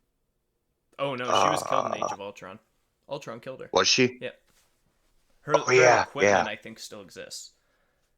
Okay. No. Helen Cho. No. She got killed. No. Didn't she? No, she didn't die. I didn't think. You certainly don't see her die. Because I'm just getting along the lines of whenever we do see Hulk again, do you think he maybe recreates the tissue in his arm? But then again, he wouldn't. Feel like he that's would. What they do. Yeah. But would he have full function though? Because that's just recreating the tissue. His arm looked like limp. I mean, even Thanos too. Chris is right. She's alive. Okay, I thought she was. I think she got stabbed, but that was it. Did she get stabbed? It looked like she might not have lived, but No, he used Loki's scepter to control her to start making the Vision body, which ended up becoming Vision.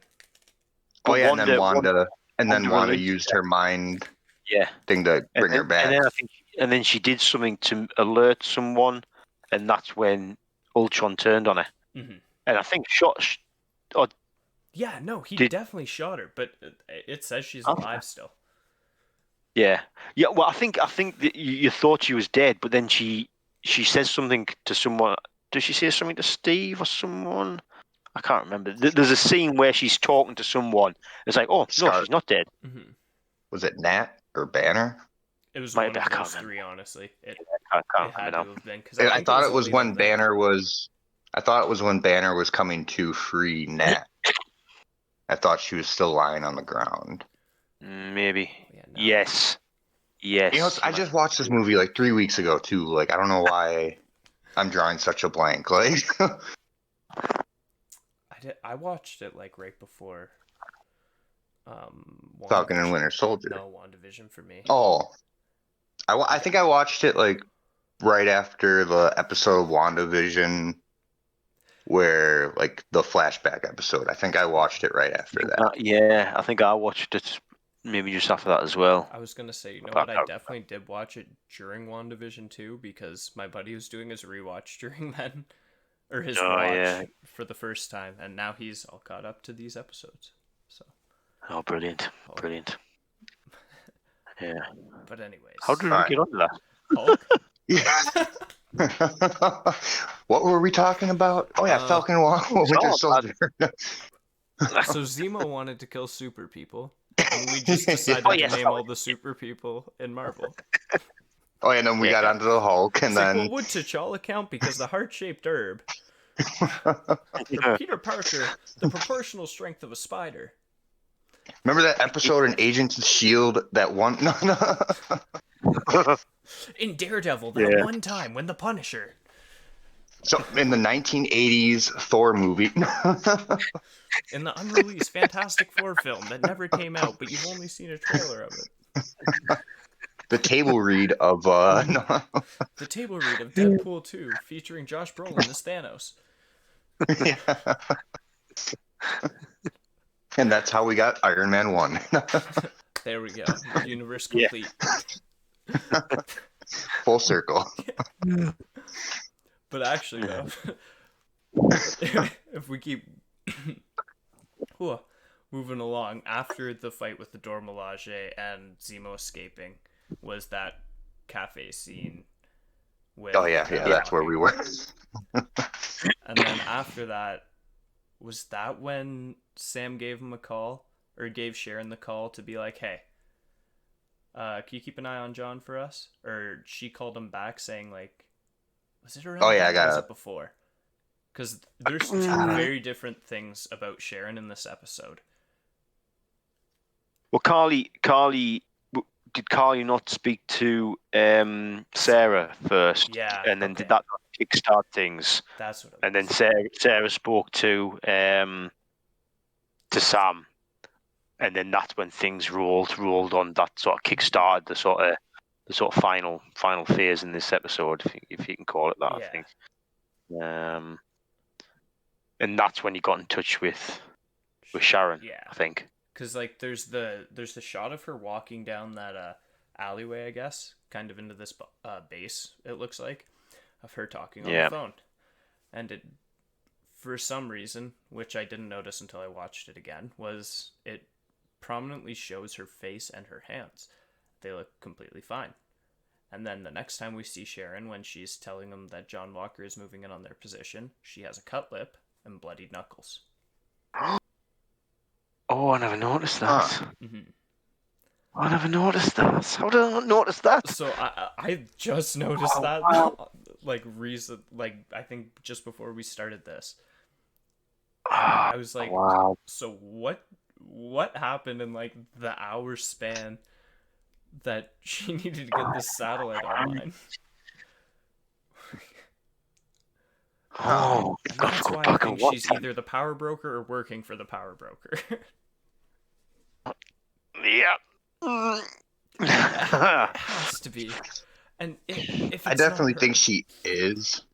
I definitely think she is. I mean, just because, yeah, I mean, she does want her name cleared. But, like, in episode 3, there was kind of that hesitation, though, too. Like, like, she's got kind of something holding her back in Madripoor. But then she kind of thought, like, oh, well, if you can get my name cleared, you know. Mhm. And that's what I Yeah. was saying, too, like, when she says, like, oh, if I'm going to be an outlaw, I might as well live life as a hustler. Well, why would you not expect her to maybe be a power broker then? And she does Yeah. say like, "You killed the golden goose." Like Madripoor's about to go Yeah. to hell. Yeah. Yeah. And then too, that's why I was saying at the end of episode 3, like, oh, we have a couple problems. Yeah. Like, and she has an assistant opening the door for her. So she's obviously not just well liked, she's pretty big in Madripoor. Mm. Without all the attention, I guess. Mm-hmm. Because the power Yeah. broker is an unknown person. So far. So far. See, this is. I'm surprised we haven't seen the power broker up to now, and I think that's probably why, because we haven't been sort of told who it is. I kept thinking, That's as why. the episode, because as the episode, I'm thinking, well, why aren't they showing this person? Him or he or she, or, why have we not? I didn't see any reason for why holding that back until the theory you've just said there, and to me that makes perfect sense. If not, if she isn't, then I think almost certainly she's working for him or her. But yeah, it wouldn't surprise me at all if she was the power broker. Yeah, I think that's solid theory. Yeah. That's why I said earlier, Marvel, I think they're just going in plain sight now, not trying to make you look too deep into things, kind of just put it right under your nose, like it's right there the whole time. I have a really random Yeah. theory. What if Go on then. Taskmaster is power broker? And that's the reason that Falcon and Winter Soldier was supposed to come out after Black Widow, because the reveal that Power Broker is also Taskmaster was in that. That I What does just that thought mean? of that now. But like my other theory of other than Sharon was honestly General Ross. I think it'd make sense. being power broker. Mhm. All right. But Yeah. Taskmaster was just kind of a shot in the dark. I'm just thinking. I'm like, Do you think Sharon is Taskmaster? no. I think the Taskmaster could power maybe broker. be Power Broker. Right. Okay.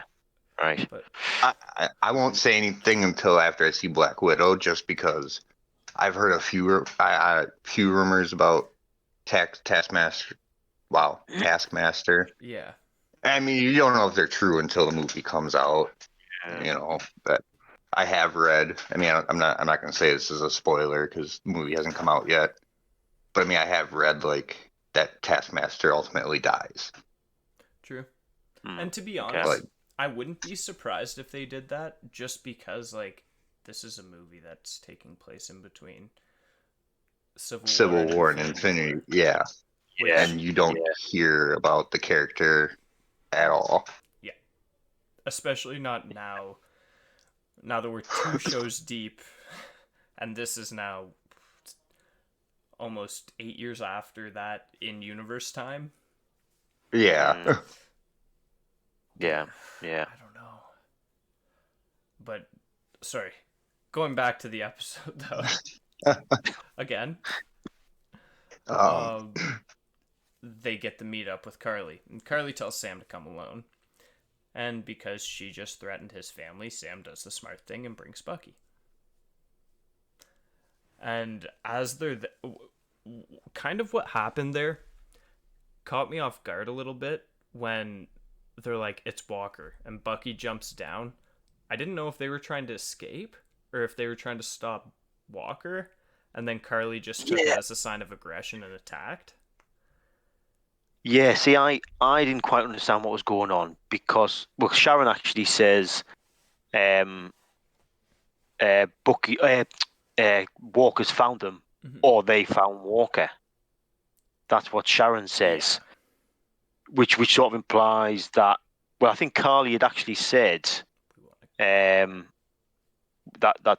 then we need to kill Captain America, which made me think, oh, were we on the hour again? I guess so. Zach's gone. Oh, he's back. You with us, Zach? The hourly drop. There I went again. There we go. No, 15 minutes early this time. yeah. I looked at the time immediately as it froze. Like, no, this isn't right. So yeah, what were you saying, Chris? I was saying that Sharon, that scene where Bucky and Sam confronted Carly, and then Sharon said to them in their ears, or Walker's found them, or they found Walker, and I think Carly had said previously that they needed to kill, or they were going to kill Captain America. So okay, but I was thinking, well, how does Sharon know that? How does Sharon know that they're looking for Captain America? Surely it should be Walker's looking for them. It just threw me at first, but with the whole theory of maybe her being the power broker, perhaps that she knows what's going on, perhaps. But then, the more confusing thing with that is the text that Carly's getting from the power broker is we're coming after you type of thing. I don't know. That whole thing did confuse me, because you're right. Sharon got in the ears and said, "I've located Walker," and then all of a sudden Bucky runs off and Sam runs off to go and get Walker. And I didn't understand why. I thought they were there to talk to Carly, and I don't know. I didn't understand that. Yeah. Didn't understand that. Maybe we. If either of you could explain that to me, that would be great. Maybe they were trying to, I don't know, maybe try to help Walker, because they knew she literally just confessed she's going to try to kill him. Had she just confessed that to them? Is that how it went again? Yeah, and then almost like right after that, because she's like, yeah, if I kill you, it'd mean nothing. Like, I'd just be killing you and no one would listen. But if I killed the new Captain America... All right, okay, that's starting to make sense, I suppose. So so they've then decided to rush off to go and protect him. Okay. Then find out he doesn't need protecting. Well, no. I mean... Sam does. Yeah. Yeah. And I think Battlestar does too, because he got captured quite easily. Oh, yeah. Yeah. And... Yeah. He was like just in front of him as well, wasn't he? Yeah. Like, barely. I was like, yeah, literally just like a few steps ahead, like a flight ahead or something, and yeah, okay. Now, I have a question for you guys, and I had this question for a few other people too. So, by this point, we know John's about to finally show us that he has taken the serum. When do you think he did? Oh, immediately after that conversation with Lamar. In the cafe? Yeah. I'm on the same page with you. It was definitely. That's why I said earlier he was on the fence about it, but he was just kind of waiting for someone to like, yeah, you should take it, and Lamar gave him that okay. Yeah, I completely agree. It was after that conversation, because, and this is something which again I found surprising with John Walker, because I thought he would have just been well up for taking it, but he obviously, he's not a bad bloke. He's obviously thought, oh, this could mess me up even more, but maybe I need it. The whole frustrations that he's had from not being respected, even though he's Captain America. I think losing the fight to the what they called again, Dora Milaje. I think that hurt him, or wounded him, or embarrassed him, and I think that was, nearly the tipping point. But I think, as Zach says, the tipping point was the fact that you had Lamar just sort of saying, "Hell yeah, I'd take it," and yes, you're a good guy. You know, you are like Steve, even though I don't think he is. And I think that not at all. convinced. I think, yeah, but I think that convinced him. Yeah, that convinced him to take it. It was after that moment. Do you inject it? Do you just swallow it? Do you just swallow it? I don't know. Yeah. I would think inject. I would think inject. Yeah. I would have Yeah. thought that as well. I don't know. I just.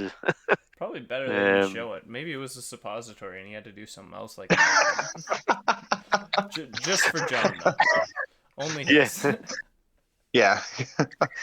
He's already got a stick up there, so pull that out. And So they're the cutscenes on the. They're the cutscenes on the DVD. yeah. Watch the extended version. Zack Snyder's the Falcon uncut, and Winter Soldier. Yeah, the uncut and unrated extended version. Sorry, I guess Riley Reed's Falcon and the Winter Soldier. Yeah, isn't he the writer of John Wick? Who? Or direct? Sorry, the writer of Falcon and Winter Soldier. Oh yeah, I think he won. Yeah. Oh, okay. I thought I just read that before we got on the podcast. The writer of John Wick did Falcon and Winter Soldier. Which, if that's the case, these last 2 episodes should be action-packed. Well, yeah. even the rest of this episode was just a fight, to be honest. And then, oh yeah, I mean, there's the big moment. The Flag Smashers are trying to fight Sam, Bucky, John, and John's about to die. And the man comes in, saves his life, Battlestar. But Carly's not been having a good day. Carly just gives him one. He flies 40 feet across a room into a stone pillar. Head snaps, it sounds like, and he's dead. Yeah, I read that his neck broke. Boom. There was that ridge on the column that he hit. Which is pretty brutal. I mean, even for a Marvel movie. Oh. Yeah. Yeah. Well, do you want to talk about this, or should we get to the real brutal part? Let's get to the brutal part. Okay. Yeah. So after this, everyone flees. And John, blind with rage, jumps out a window and finds the first Flag Smasher he can see. And in a very, what I would call Zack Snyder's cut of Falcon and Winter Soldier, he publicly executes the guy who's not the person who killed Lamar, executes the guy in front of a gigantic crowd of people. After he's done, he puts his shield back on like it's nothing. His one hand's bald like he's pissed off. Sam and Bucky are shocked. Carly looks like she's about to bawl. The world's watching, phones are recording. Captain America's shield sitting on his arm, stained with blood at the bottom. Yeah. And that was our episode. Disturbing image. Yeah. Is that the first time? I've been trying to think about this. Is that the first time we've seen? Well, certainly something we've seen something so brutal. There might have been other parts, other films that had some sort of brutal parts in. But Thanos with the killing Loki was pretty brutal. But but not as brutal as this. No. This is actual. Yeah, I mean, yeah. Well, this is it. Have we actually ever seen blood in the MCU? Aside from not from striking. Yeah. Or like always Robert Downey Jr.'s face, always like got that cut on his nose. No matter what happens, he's got that cut. But yeah. But we haven't seen. I think, like what you said, they're talking like blood and gore. This was brutal, and we were seeing blood and the blood. Maybe it was just because it was the blood on the iconic shield, and seeing the blood just makes it even more shocking. I don't know, but it did just make. Always on his suit too, was it? Wasn't on his wasn't there splatter on his face too? No, that was from before. Oh, okay. Right. It just got me thinking, like you don't really see much blood in the MCU. Just alien blood. which is okay. And because it's blue. yeah, and that it's difficult. and actually decapitations aren't supposed to happen, but Thanos is an alien, so that's the only reason we got to see that. Because in movie and TV, aliens aren't considered real, so you can really do whatever you want to them in movies. Yeah. But anyways, getting off track. But yeah, it's is this meant to sort of indicate that the suit, like the serum, has got to him? Because it's fairly quick if it has. You know, he's literally just taking it. So does it affect you that much? Because I don't think he would have done that normally. No. You know, if he didn't have it, I'm not saying he wouldn't have been upset. I'm not saying he would have reacted. He would have reacted in a similar way, but he wouldn't have executed exactly like you say. It wasn't even the guy that killed him. Mm-hmm. You know what I mean? It was Carly. Yeah, he just went for the first. He just went, where is she? Yeah. His best. Yeah, and a very Batman Dark Knight Christian. Yeah, yep. Yeah. Where is she? Yeah. I mean, that's what I thought. This is the serum got to him. Is that how you two sort of looked at that? Yep. Yes. This is almost exactly the same as in the comics too, from just what kind of happens. Just basically his disgrace as Captain America. So in the comics though, Lamar doesn't die. His parents get killed by this group called the Watchdogs, which I'm sure we'll end up meeting down the line. And he basically finds one of the Watchdogs and just executes them. Same way, shield over the head, down straight into the chest. Just murders him. And it was after he'd taken the serum and it was corrupting him. So What were your guys' first thoughts when that happened, though? I've been biting my tongue all episode to say it, but go on then. The U.S. government's gonna have a real fucking busy meeting the second that video was posted. That's all I was saying. Wait, the real U.S. government in the show? No, I'm just kidding. They're just like, wait, did we send that guy out? No? Okay. It's just a show? No, my first thought was Dark Avengers. Like, right away. I'm mixed on it. I'm convinced they're going to do Thunderbolts just because of Ross is coming back for Black Widow, Yelena Belova. Actually, that's even more of a Dark Avengers person. But John Walker and then can too, go to either team. That's the big thing. Wasn't White Vision a part of the Dark Avengers too, though? For a little bit? No. Ultron was posing as Vision. Ultron. Mm-hmm. Okay. No, just because that was my thought on it. Like, because that, and then you got the other Black Widow. Yelena Belova Ross does take over as in the comics, what they do, Norman Osborn becomes president and basically takes over Stark Industries, gets all of Tony's stuff, basically is convince the world that all the old Avengers are they're awful people, they've done awful things, all they've done is hurt you. And he introduces his new team of Avengers, with himself being the Iron Patriot. He is also joined by Mac Gargan, better known as the Scorpion, except Mac Gargan is bonded with the Venom symbiote and is being Spider-Man. Then there's Minerva, who's trying to be a fake Carol Danvers. Dakin's Wolverine, so Wolverine's murderous, insane son. It's Wolverine. I think the Punisher was just there because he's mental. Yeah. But yeah, it's like John Walker is there as Captain America. So. But did he have the shield in those comics? No. I think he had his own shield, didn't he? It would be his own shield at that point. And it was like a black and silver shield, I think. And it's not. Which that's what I was going to ask. Yeah, that's what I was going to ask. Do you guys think he's going to get his own when he becomes U.S. agent?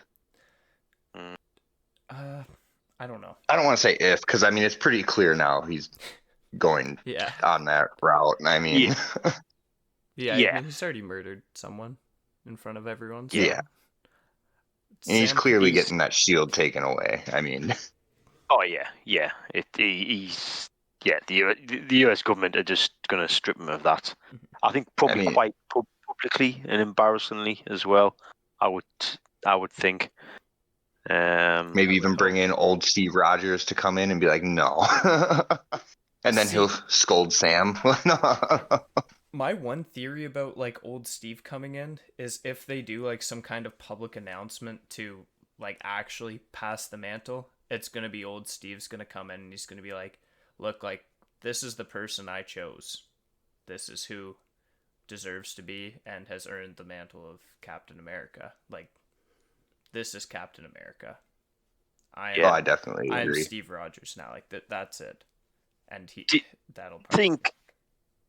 Do you think this is, and this is just something that I've just literally just thought of, that this actually might just happen right at the very end? Because I know we've seen clips of them throwing the shield around, both Bucky and Sam, I think. Yeah.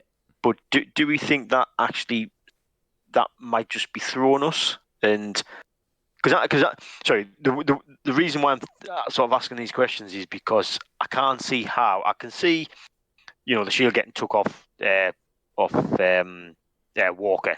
That's fairly simple. But why then would they give it to Sam? Yeah. Nothing's happened really in the eyes of the government to then go, oh yeah, we were wrong about him, Sam. You can have it back. So that makes me think that this story is going to play out. Sam and Bucky are going to end up being the heroes at the end, and at that point it'll be like, well, you've saved the day. You can be Captain America, and it might actually be at the very end. Yeah, the end of the Perhaps. show is them playing with the Yeah. shield. Maybe, I could yeah, see that. yeah. Or we might just not see that. That Yeah. Marvel have done it before, where they've shown us stuff in trailers, and then doesn't happen. So, The Hulk in um, Wakanda. yeah, yeah, Oh um, yeah, That hurts yeah. still. But I mean, don't get me wrong. I want them to have the shield. I would like to. I would like them to have the shield in the next episode. That would be good. But I just can't see. Certainly in the setting, I'm thinking of that sort of trailer, or the bits in the trailer where they're thrown. They seem to be in like a I don't know, a very nice sort of countryside garden type of thing where they're throwing the shield around, and I just can't see them from where they are now going to somewhere like that. They're full blown into things now. They're after Carly, they're doing this, they're doing that. Are they going to have time to practice with the shield? I just I could don't see how that's going to happen. I could see it happening halfway through episode 8. Right? Is that the last episode? No. No, No, six. six. Oh, I could see yeah, them yeah. doing that like halfway through, and then like the end of episode 6 is gonna be like the start of like, oh, this is happening, and then the show just ends with them gonna start whatever issue is coming up next. Yeah. But I definitely agree. I definitely could see that all happening at the very end. Yeah. Yeah. Like, I think it will. Right at the end. Mm-hmm. Just be the big exposition dump at the end. And I wonder if, because we haven't heard too much as of yet. I know there's a little bit. Apparently, a big part of the Flag Smashers arc had to be cut due to COVID. But I wonder if this series was as impacted as WandaVision's last few episodes were. Right. Because like WandaVision straight had to just scrap an episode and just combine that to 9. Mm. So I'll be right back, guys. I'm gonna use the bathroom real quick. no, that's all good. So yeah, I don't know. Let's just think about that. Yeah, I don't know. I don't think there's But been there was too many all complications. There was like the earthquake in Cuba when they were trying to record the one time. I remember yeah, that. yeah. I don't know. I didn't realize that some of the Flag Smashers stuff had been cut. I read about that online somewhere. I think it was Murphy's Multiverse. Charles Murphy on Twitter, I think, wrote. Yeah. I might be wrong, but I Yeah. think it was him. Okay. I feel I don't want to say that name because like I know there's a bunch of people who just kind of credit him for everything, like a bunch of scoops, and then everyone just gets mad at him, and he's just like, "But guys, I never actually said this stuff in the first place." So like, I just want to be clear, like, it might not have been him. I might have heard it from somewhere else. Yeah. Okay. Okay, I'm back. Welcome back. Yeah. So in terms of what do we think will happen with Walker now? In terms of I think we're all agreed the shield will get took off him. Mm-hmm. Are we going to see him again? Yes. Yeah. Oh, yeah. Or what if? Who was? But I'm assuming he's probably going to go after Carly. Yep. You would think. Yeah. I have a little bit of a different approach. Okay. What if he knows what he did was wrong? Because obviously he's looking around and seeing all the cameras on him. Mm-hmm. Sam and Bucky either take the shield or he gives the shield to them. He's already in Madripoor. And just disappears. They were in Latvia. Oh, they are. Mm-hmm. I mean, they're close to Madripoor, though. I mean, Madripoor is like Singapore. That's where. Right? Yeah. Oh, yeah, Is Latvia yeah. near Singapore? I don't. That's what I kind of assumed. I mean, because they seem to get there pretty quick. Where's Latvia's like? Is that Eastern Europe? Latvia. Yeah, Eastern Europe, isn't it? Yeah. Okay. Yeah. I mean, he's a lot closer to Madripoor than he is the U.S. I mean, Yeah. That I don't disagree with that. That he could just sort of disappear. Mm-hmm. Okay. In the heat of the moment, and with the serum running through him, he's done that. The heat of the moment type of thing, and it wouldn't surprise me if he reflects and go, "Oh shit," you know what I mean? I've like completely messed up. I don't think he's as heartless to just go, "Yeah, I did the right thing there," and that could possibly lead to him just giving the shield to Sam, possibly. I mean, Walker must know, or maybe he doesn't. I don't know. I don't know if this has been spelled out in the show. But does Walker know that it was Steve Rogers' intention for the shield to go to Sam? I don't think so. I don't think Did you anyone know that really or does, not? except for probably a few of the core Avengers. Because it seemed like Right. only War Machine and Bucky knew. And that one US government guy. Yeah. At the start. Oh, actually, Right, okay. well, maybe not, because I just remembered Sam did a whole press conference about how Steve Oh, he did. told him to. Oh, when yeah. he gave the shield. He That was like, like I'll right say at what the I said beginning when you of. gave this to me. Like, it doesn't belong. Right, yeah. Okay, That was literally like the beginning of the episode, wasn't it? First episode. Yeah. That's how the show started. Yeah. We just completely scrapped that. Like, no, that didn't happen. Yeah. We'll just write it out. Okay. So Walker does know. So yeah. So sorry, Zach. Yeah, leading into your thoughts there. That I agree. He could just sort of reflect and go, "Oh shit, yeah, I shouldn't have done that. Here you go, Sam. You can have it, and I'm going to disappear somewhere because the US government will probably be after us now," type of thing. That's plausible. But there seems to be a lot of people after Carly now. You've got potential. You almost certainly Walker. You would think it certainly has a motive. You've got Sam and Bucky. You've got Zemo, who I still think's gunning for her. The Power Broker is gunning for her. I think she's getting a little bit out of her depth. Oh yeah. Carly, yeah. Carly, yeah. Yeah, she did say, like, if you don't return the serum, I will kill you. I'm coming after you. Or yeah. Essentially, yeah. I think it was I'm coming after you and I'll kill you or something like that. Yeah. Not a I'm still waiting. sorry, this is something which I may have completely missed, and I was thinking I should really go back and rewatch the episodes. But what is Carly's plan? To unite the world how it was before the blip without borders. So But how is she going to do that? This is what I don't understand. I understand, like, especially the conversation she had with Sam. Yeah, I get what you want, but what's your actual plan? I know it was to create more super soldiers, right? So you want more super soldiers with the Yeah. serum that you know them other 20 vials or whatever. But then what are you going to do? Well, Yeah. I'm sort of scratching. I was scratching my head, going, well, what's your actual end goal, Mm-hmm. or how are you going to get? Yeah, I know what she wants, but how is she doing that? Like, I just couldn't try and get my head round Mm-hmm. what her actual plan is.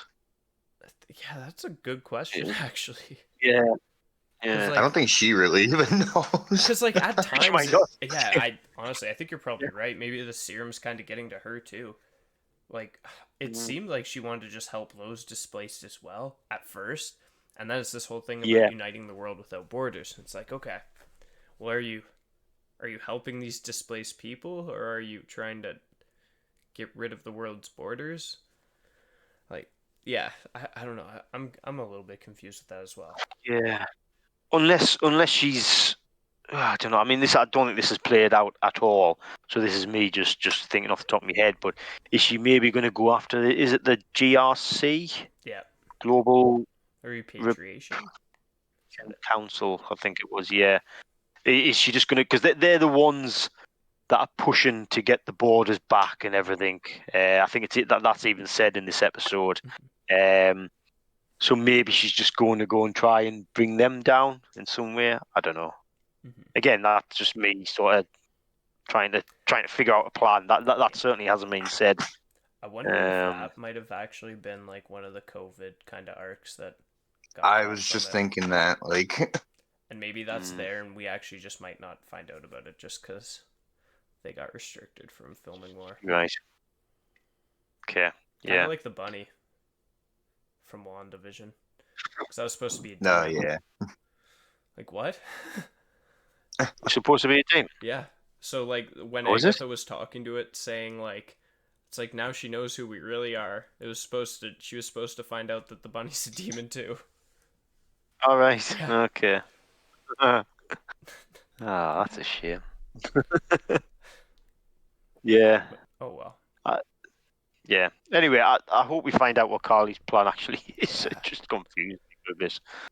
I mean, maybe it's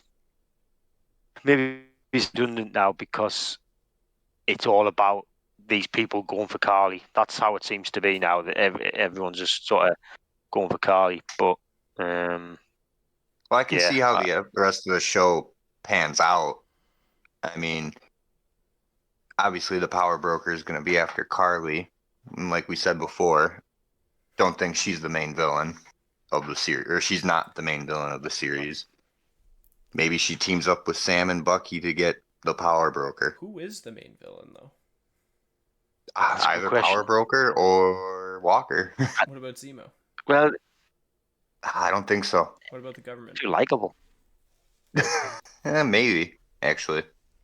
But- It's a very good question because I mean, again, Walker for all I'd like to hate him, and it's even it's easier to hate him now. But Oh, yeah. I think that even this episode that they're trying to show that he's not a bad guy. He was debating whether or not he should take the serum. There's probably still maybe a bit of good in him, perhaps, I don't know. The power. Well, don't really know much about the power broker. Yeah. The setup, he or she is set up as this bad person. Zemo, yes, he's got the right intentions. He maybe goes about it the wrong way, perhaps, in terms of just killing people. And Carly has got the right intentions, but again, she's going about things the wrong way. So There's no sort of like main. Certainly at the moment, I don't think there's like a main villain which you can sort of focus on as your hate figure. You've got different sort of characters involved, and then you got. But this is why they're all gunning for Carly, and they've all got reasons to gun for Carly now. Walker has because she's killed his best mate. You've got Zemo because Zemo wants to get rid of super soldiers. You've got the power broker because Carly screwed the power broker over. But yet, this probably come back to my other question: why is Sam and Bucky going after Carly? Right? Yeah. What is she? She's doing bad stuff, and yes, she's a super soldier. But again, what are they trying to stop her from doing? I think Sam mainly is just trying to make sure she doesn't get killed. I think that's Sam. Kill anyone else. Yeah. Well, yeah. And Bucky's just kind of there. Bucky's just kind of there to be like, get the fucking shield back. Like, you're an idiot. Steve gave you the shield. Like, he said that like 4 times now, and like once an episode. Well, Steve didn't give John the shield. It's like, I didn't either. Like, well, you gave it up.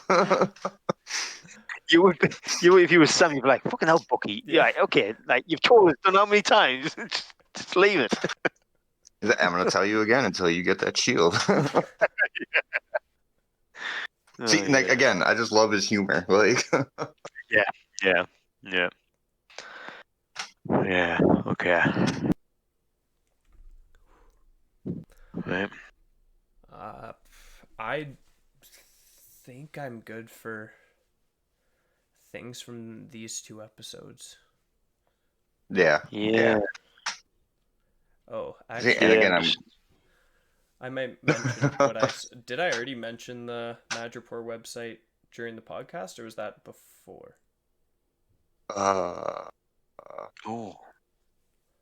Might have been before. All right. Well, if this is in here twice, I can remove it. But Marvel Studios did release, or I guess Disney technically released, a website that was exploremadripoor.com. You could see a bunch of different stuff about Madripoor. You could check out different shipping containers that were in that area where Sam, Bucky, Sharon, Zemo went to meet Super Soldier Doctor Nigel.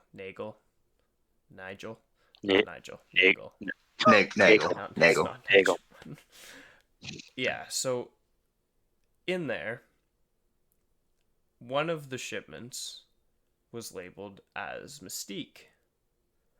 Another one was labeled as Dakin, which is Wolverine's insane son. And then throughout the rest of it, there was mentions to Krakoa, which is where the mutants are right now in the Marvel Comics. And once people found this out, all of that was wiped from the site. And the site basically has 3 things now, which is just a very basic introduction to Madripoor in the MCU. So, I mean, take it with a grain of salt, but like, X-Men Easter eggs are incoming. Yeah. I think they're just winding us all up, aren't they? And it's so cruel. It's so cruel. Yeah. Oh yeah. They've got the rights to X-Men. So they're just toying with us, I think. Yeah. Soon, I just really hope soon. But then there was this one piece of news is a little bigger. That's what she Spider-Man said. Thank you. No, I'm just kidding. A 4th Spider-Man film though is reportedly in the works at Sony, or at least it's in early talks. And not a Tom Holland one. Apparently, Sony has approached Sam Raimi and Tobey Maguire to return for Spider-Man 4. Because, again, take this with a grain of salt, because as of right now, we still have nothing for Spider-Man No Way Home other than 3 pictures that we also don't know where the hell that is either. Apparently, Sony very much liked seeing Tobey Maguire back in the role as Spider-Man in Spider-Man No Way Home. Apparently, so again, take it with a grain of salt, but they wanted to bring him back, and they thought that maybe now that Sam Raimi is closer with Marvel now, that maybe they could be able to get him back. I don't know. Oh, and like I said before the pod when we were talking about this, like, yeah, if that is true, like, why not, make another universe, or continue that universe, I should say. Yeah. You can have multiple Spider-Mans now. And how great would it be if we just got to keep the Tom Holland version? And I said we again. I meant to say Disney MCU. I don't know if people are. I don't mean people, but like I don't know if everyone's ready to see two different live action Spider-Men at the same time and not think that they aren't connected. Right. Yeah. Didn't Raimi fall out, on Spider-Man 3? With Sony hard.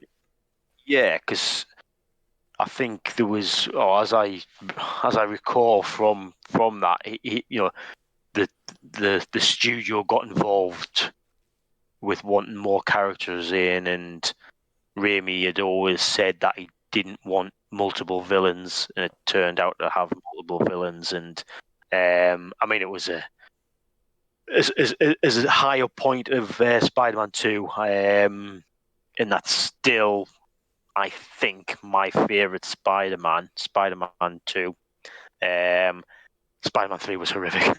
Yeah. So, it was a real plummet. And it did sort of seem to. I remember the rumors at the time that the studios had got involved and wanted Raimi to do this and this. It seemed to me to go, yeah, that they fucked that up basically. I might be all wrong with that. Might have played out a lot differently. I don't know exactly, but it certainly, from the outside, that seemed to be what had happened. So I'm almost positive that is like pretty much exactly what happened, and then Sony kind of was like, hey, let's do a fourth one. So they got everyone back together, got the crew back together, and did one day of production until Sony came back and said, know what, we're pulling the plug on this, we're going to reboot Spider-Man. Yeah. Did they get Raimi back though? No, it was Mark Webb. Yeah. No, sorry, for the fourth Spider-Man. Yeah. Raimi was back. Was all right. Okay. I think that was like, I don't know if it was like a contract thing or like he just wanted to do one final one kind of because he wasn't happy with how the other one went. Right. But right. I mean, things. I suppose things change. There might be different people in Sony now, and have different connections. And Raimi might be happy to go back. I don't know. As much as thinking. Yeah, I mean, as much as I'd like to see Tobey Maguire, but Tobey Maguire was my Spider-Man. He's my first Spider-Man. I sort of grew up with, and I think he was great. But would I want to see him back? We've talked about this before. My views on having multiple Spider-Man's men in the Tom Holland one that's coming up. Whether or not Maguire and Garfield do appear, I think it would be fun to have them in that sort of setting, but to have a separate Maguire film going on, I don't know. I mean, I would enjoy it, but I think you're right. Would no, not necessarily fans, but because fans would probably get it. Yeah. It's the non-fans who still go and see these types of films. Would they get it? I don't know. It's like weird. That would be weird. Not the Snyder Cut. That's out now. What were they calling it? The Snyderverse. That's what it is. It's like that. Everyone demanding for that to be restored. It's like, well, yeah, a lot of people probably would really love to see a Ben Affleck Batman show or a Joe Manganiello Deathstroke. Like, I'd love to see a Justice League 2 and 3 if it's going to follow that storyline that they did in that Justice League movie. Yeah. 33% of people actually finished that Justice League movie. Oh, really? Yeah, like, it was Yeah. not many people. So, like, despite the fact that, like, yeah, it was a good film, not many people actually finished it. So, like, there's just... You shouldn't continue it on, and DC's already planning to move on forward without it. Mind you, it's a bit different situation with Sony and Disney, because Sony can kind of just be like, we can just kind of tiptoe around the MCU and just kind of mess with you in every way you want. And, like, the MCU doesn't have to acknowledge it, but Sony will. I Right, yeah. personally think Sony would be better off just bringing in Miles Morales and Same doing here. their own. If they want to do their own Spider-Man, go down that route. You know, they've already seen how popular he is in the Spider-Verse, so just go down that route. I will say one thing, that to me. I just really want Miles in the MCU. I really do. Well, yeah, I don't think What wasn't? Sorry, go ahead. Well, yeah, go on, Zach. Go on.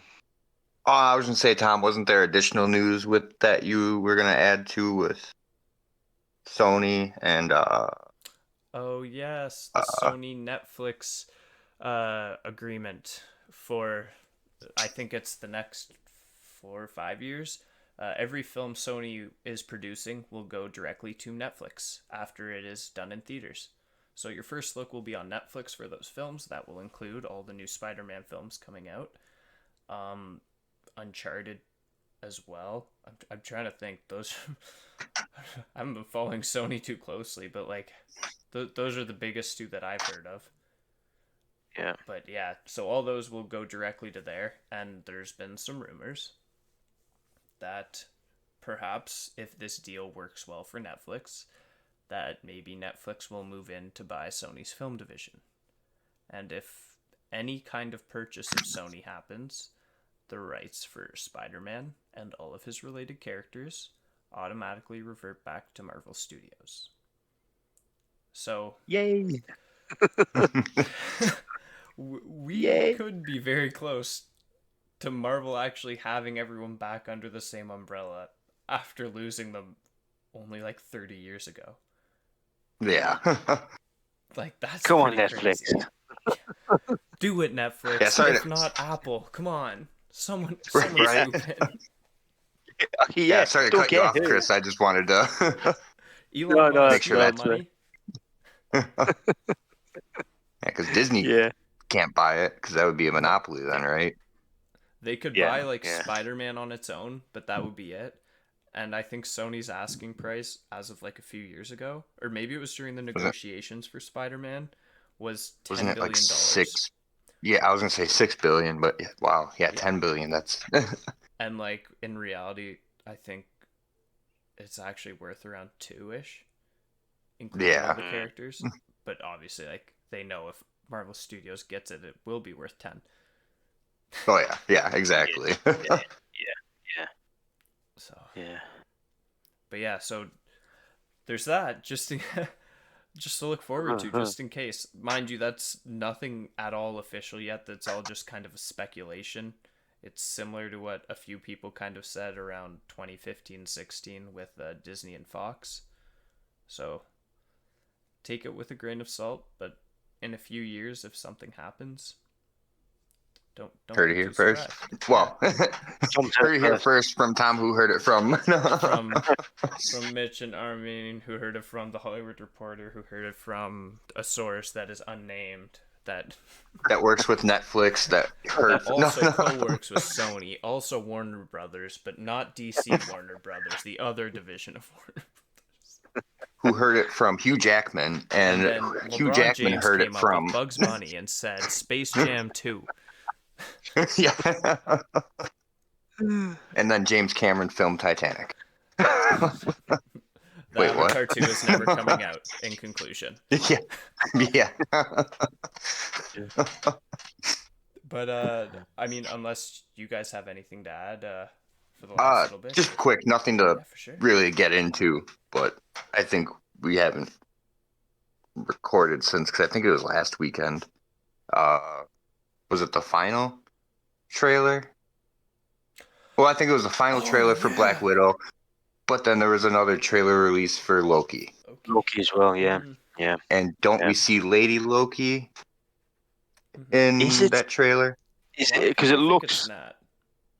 Yeah, it looks like I don't that. think it is. I think I was reading something on that. A lot of people thought it was. I think it is. I think it was like YouTube comments, to be honest. But I read something that it was whoever the actress is, and like she confirmed that she is Lady Loki, and I think that's who we see. Yeah, I was gonna say I would Jamie have- Alexander, but no, she's playing Lady Sif, because that's Yeah. who she's been playing for the past 10 years. Yeah. Uh, Yeah. I wish I had the article right in front of me, or well, YouTube comments that I found it in. And I think even if I go through my history, that's going to take about 3 years to find, even though I only watched it a week ago. But Why is that, Zach? watch way too many YouTube videos. Wait, is it Sophia Di Martino? That sounds familiar. That sounds right. Here, wait. Ooh. This actress.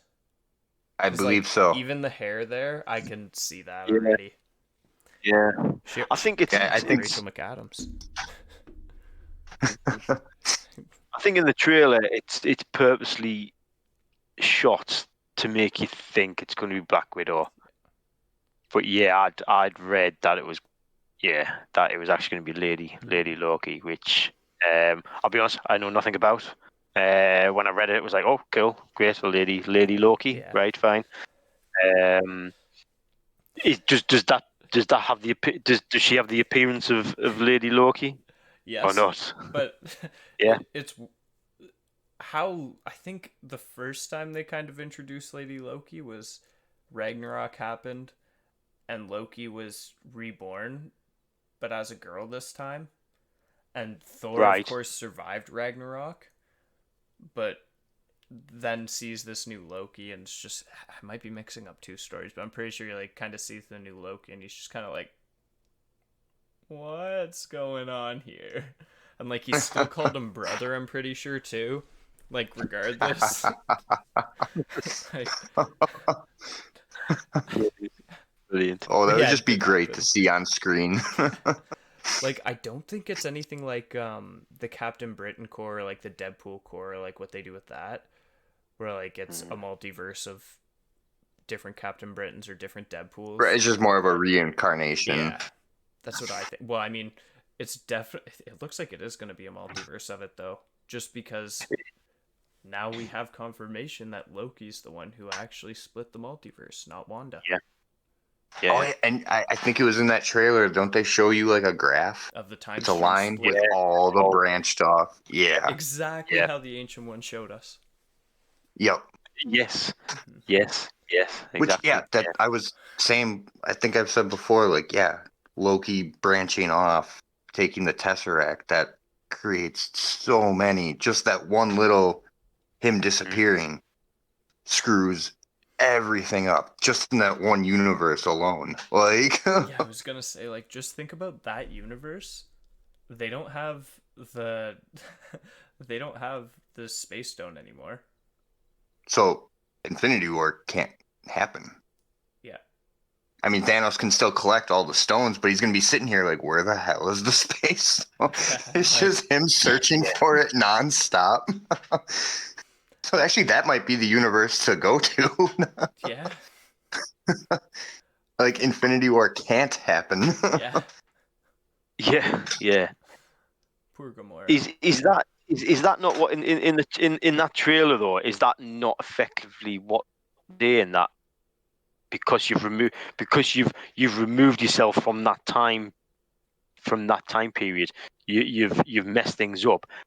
I suppose I'm looking at it too simply that they could have just sent him back into that moment. I don't know, but yeah, then there wouldn't be a program. But I don't know. It'll be interesting to see where they go with it. I'm very much looking at this as like a WandaVision type of show where it's a little bit more nuts and crazy compared to Falcon and the Winter Soldier. Yeah. Like I I did say this a few times about WandaVision, but even just like watching the trailer of Loki, feels very comic booky.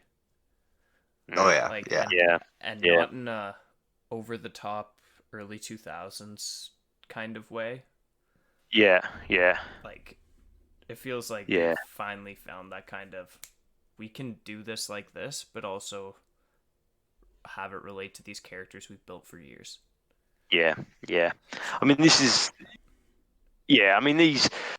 I may have talked before about, or maybe might have been off, might not have been on the podcast, or maybe just you guys separately about the sort of the DC TV stuff, which I've tried a few. Green Arrow in particular. I think I've tried 3 times to watch the first series of that, and just haven't been able to get through them. Whereas in comparison, WandaVision, absolute breeze. Okay, first couple of episodes, people said they were a bit slow. Yes, they probably were. I think a few people said this about the first couple of episodes of Falcon and the Winter Soldier as well. But compared to the slowness that I've seen in the DC stuff, this is nothing. You can take a couple of episodes of being a bit slow, setting things up, and then they've just, especially WandaVision, after the 3rd episode in particular, boom, it just sort of went through and similar with this, Falcon and the Winter Soldier. So yeah, they've definitely hit a higher level of TV sort of programs. Well, yeah, Marvel just proves to be great with, even if it is slow. Yeah. Well, once they wrap up at the end, they make the beginning of it, though, that much more, like, interesting. You can go back and watch it and be like, no, this isn't boring. This actually makes a lot of sense. Like, Just pick up on the little things. And other TV shows, they can't do that. I mean, there are shows that can do it, but it's just, no matter what, DC just fails. Well, I was gonna say specifically like the CW, I get the Arrowverse is what it's commonly known as. Like, I just think their seasons are way too long. Like for the most part, like I do still watch The Flash. Actually, not in a few weeks recently, but like I do try to keep up because it is one of my favorite comic characters ever. So I enjoy the show for the most part. The new Superman and Lois show is good, but that has an actual like Falcon and Winter Soldier level budget, so they can do good stuff. Whereas like the CW doesn't have that, and it's also jam packed like hour-long episodes for 24 episodes long. Like that's just so much, and so many stories you can finish in way less time. I just feel like they run out of stuff to do, and then half of it's filler. And I know they want to do their own thing, but it's really just pissing off more of their own fans by not progressing a story and just keeping it stagnant. I wish there was like a statistic, like, 10 years ago or so of like Marvel fans compared to DC fans. I wish there was a statistic to show how many like fans of DC were like, yeah, you know what, Marvel's doing it right. Like, I mean, look at box office numbers. That's a big one. Yeah, Comic book right. Sales are also a pretty big one because Marvel has, I think, almost every top comic that gets put out now, except for whenever a Batman comic's released. Batman just sells.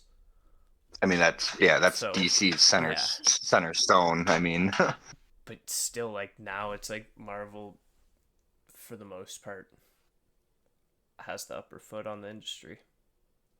Yeah. Which is something they always kind of had on the film. Not so much in comics or TV. Anything animated too, not a chance. DC's animated film universes are more interconnected and better explained than their live action ones. I would agree. Very good. I've never watched. Sorry, go on. What was the Flash one where he goes back in time? Flashpoint Paradox?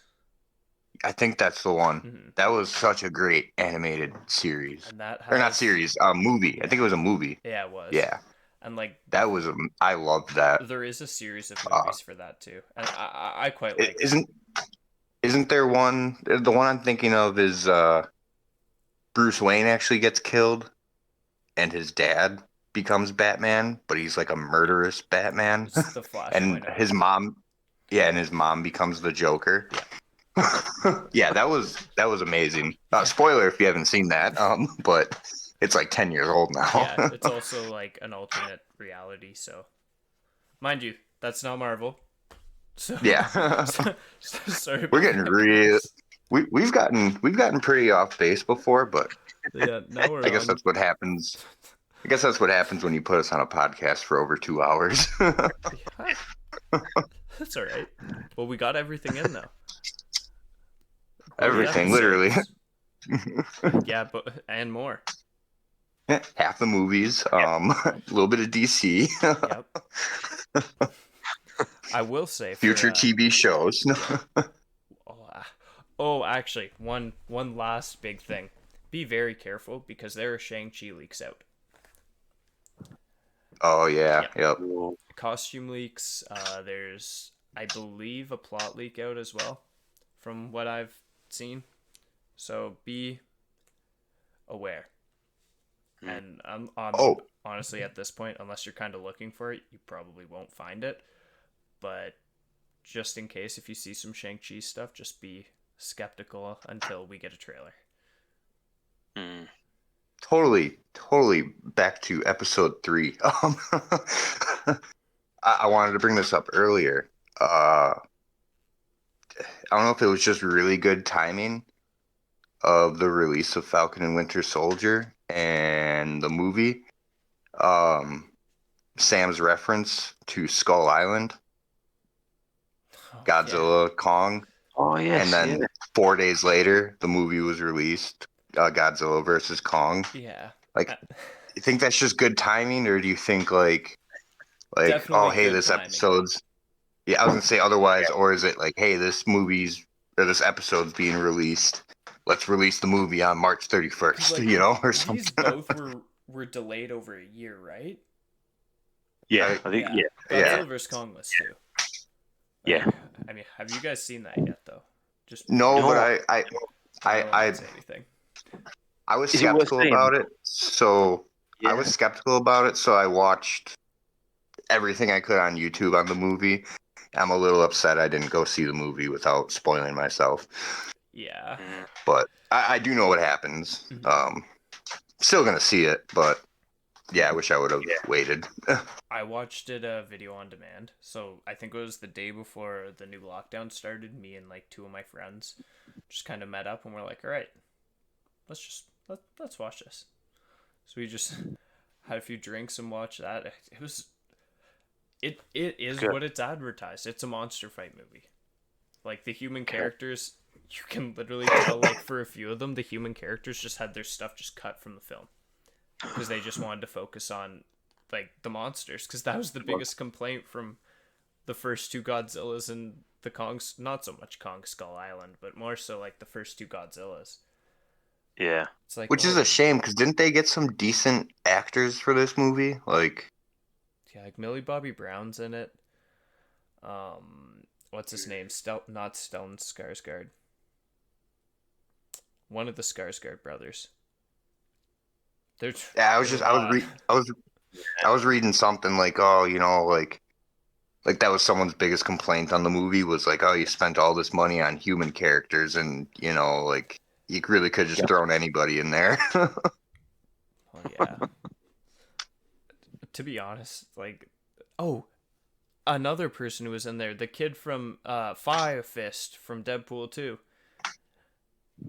He was in there. Yeah. Yep. It's like Fire Fist. It's like, does it burn on the fist or all the way up to the elbow? Brilliant. I'm ready for Ryan Reynolds to come over. Oh yes. Yeah. Oh yeah. Anytime now, though. We're getting there. It'll Oh, happen. It'll happen. All right, but I believe that is all for this week. Definitely a longer one, just because we missed last week. But well, we hope you guys enjoyed. Thank you for tuning in again, and we're gonna be back at it for next week. Hopefully, we'll get some crazy reveals. Maybe. Yeah. Maybe Wolverine. No. I'm just kidding. Not Wolverine. Maybe. All right, see you later, guys. Have a good one. See you later.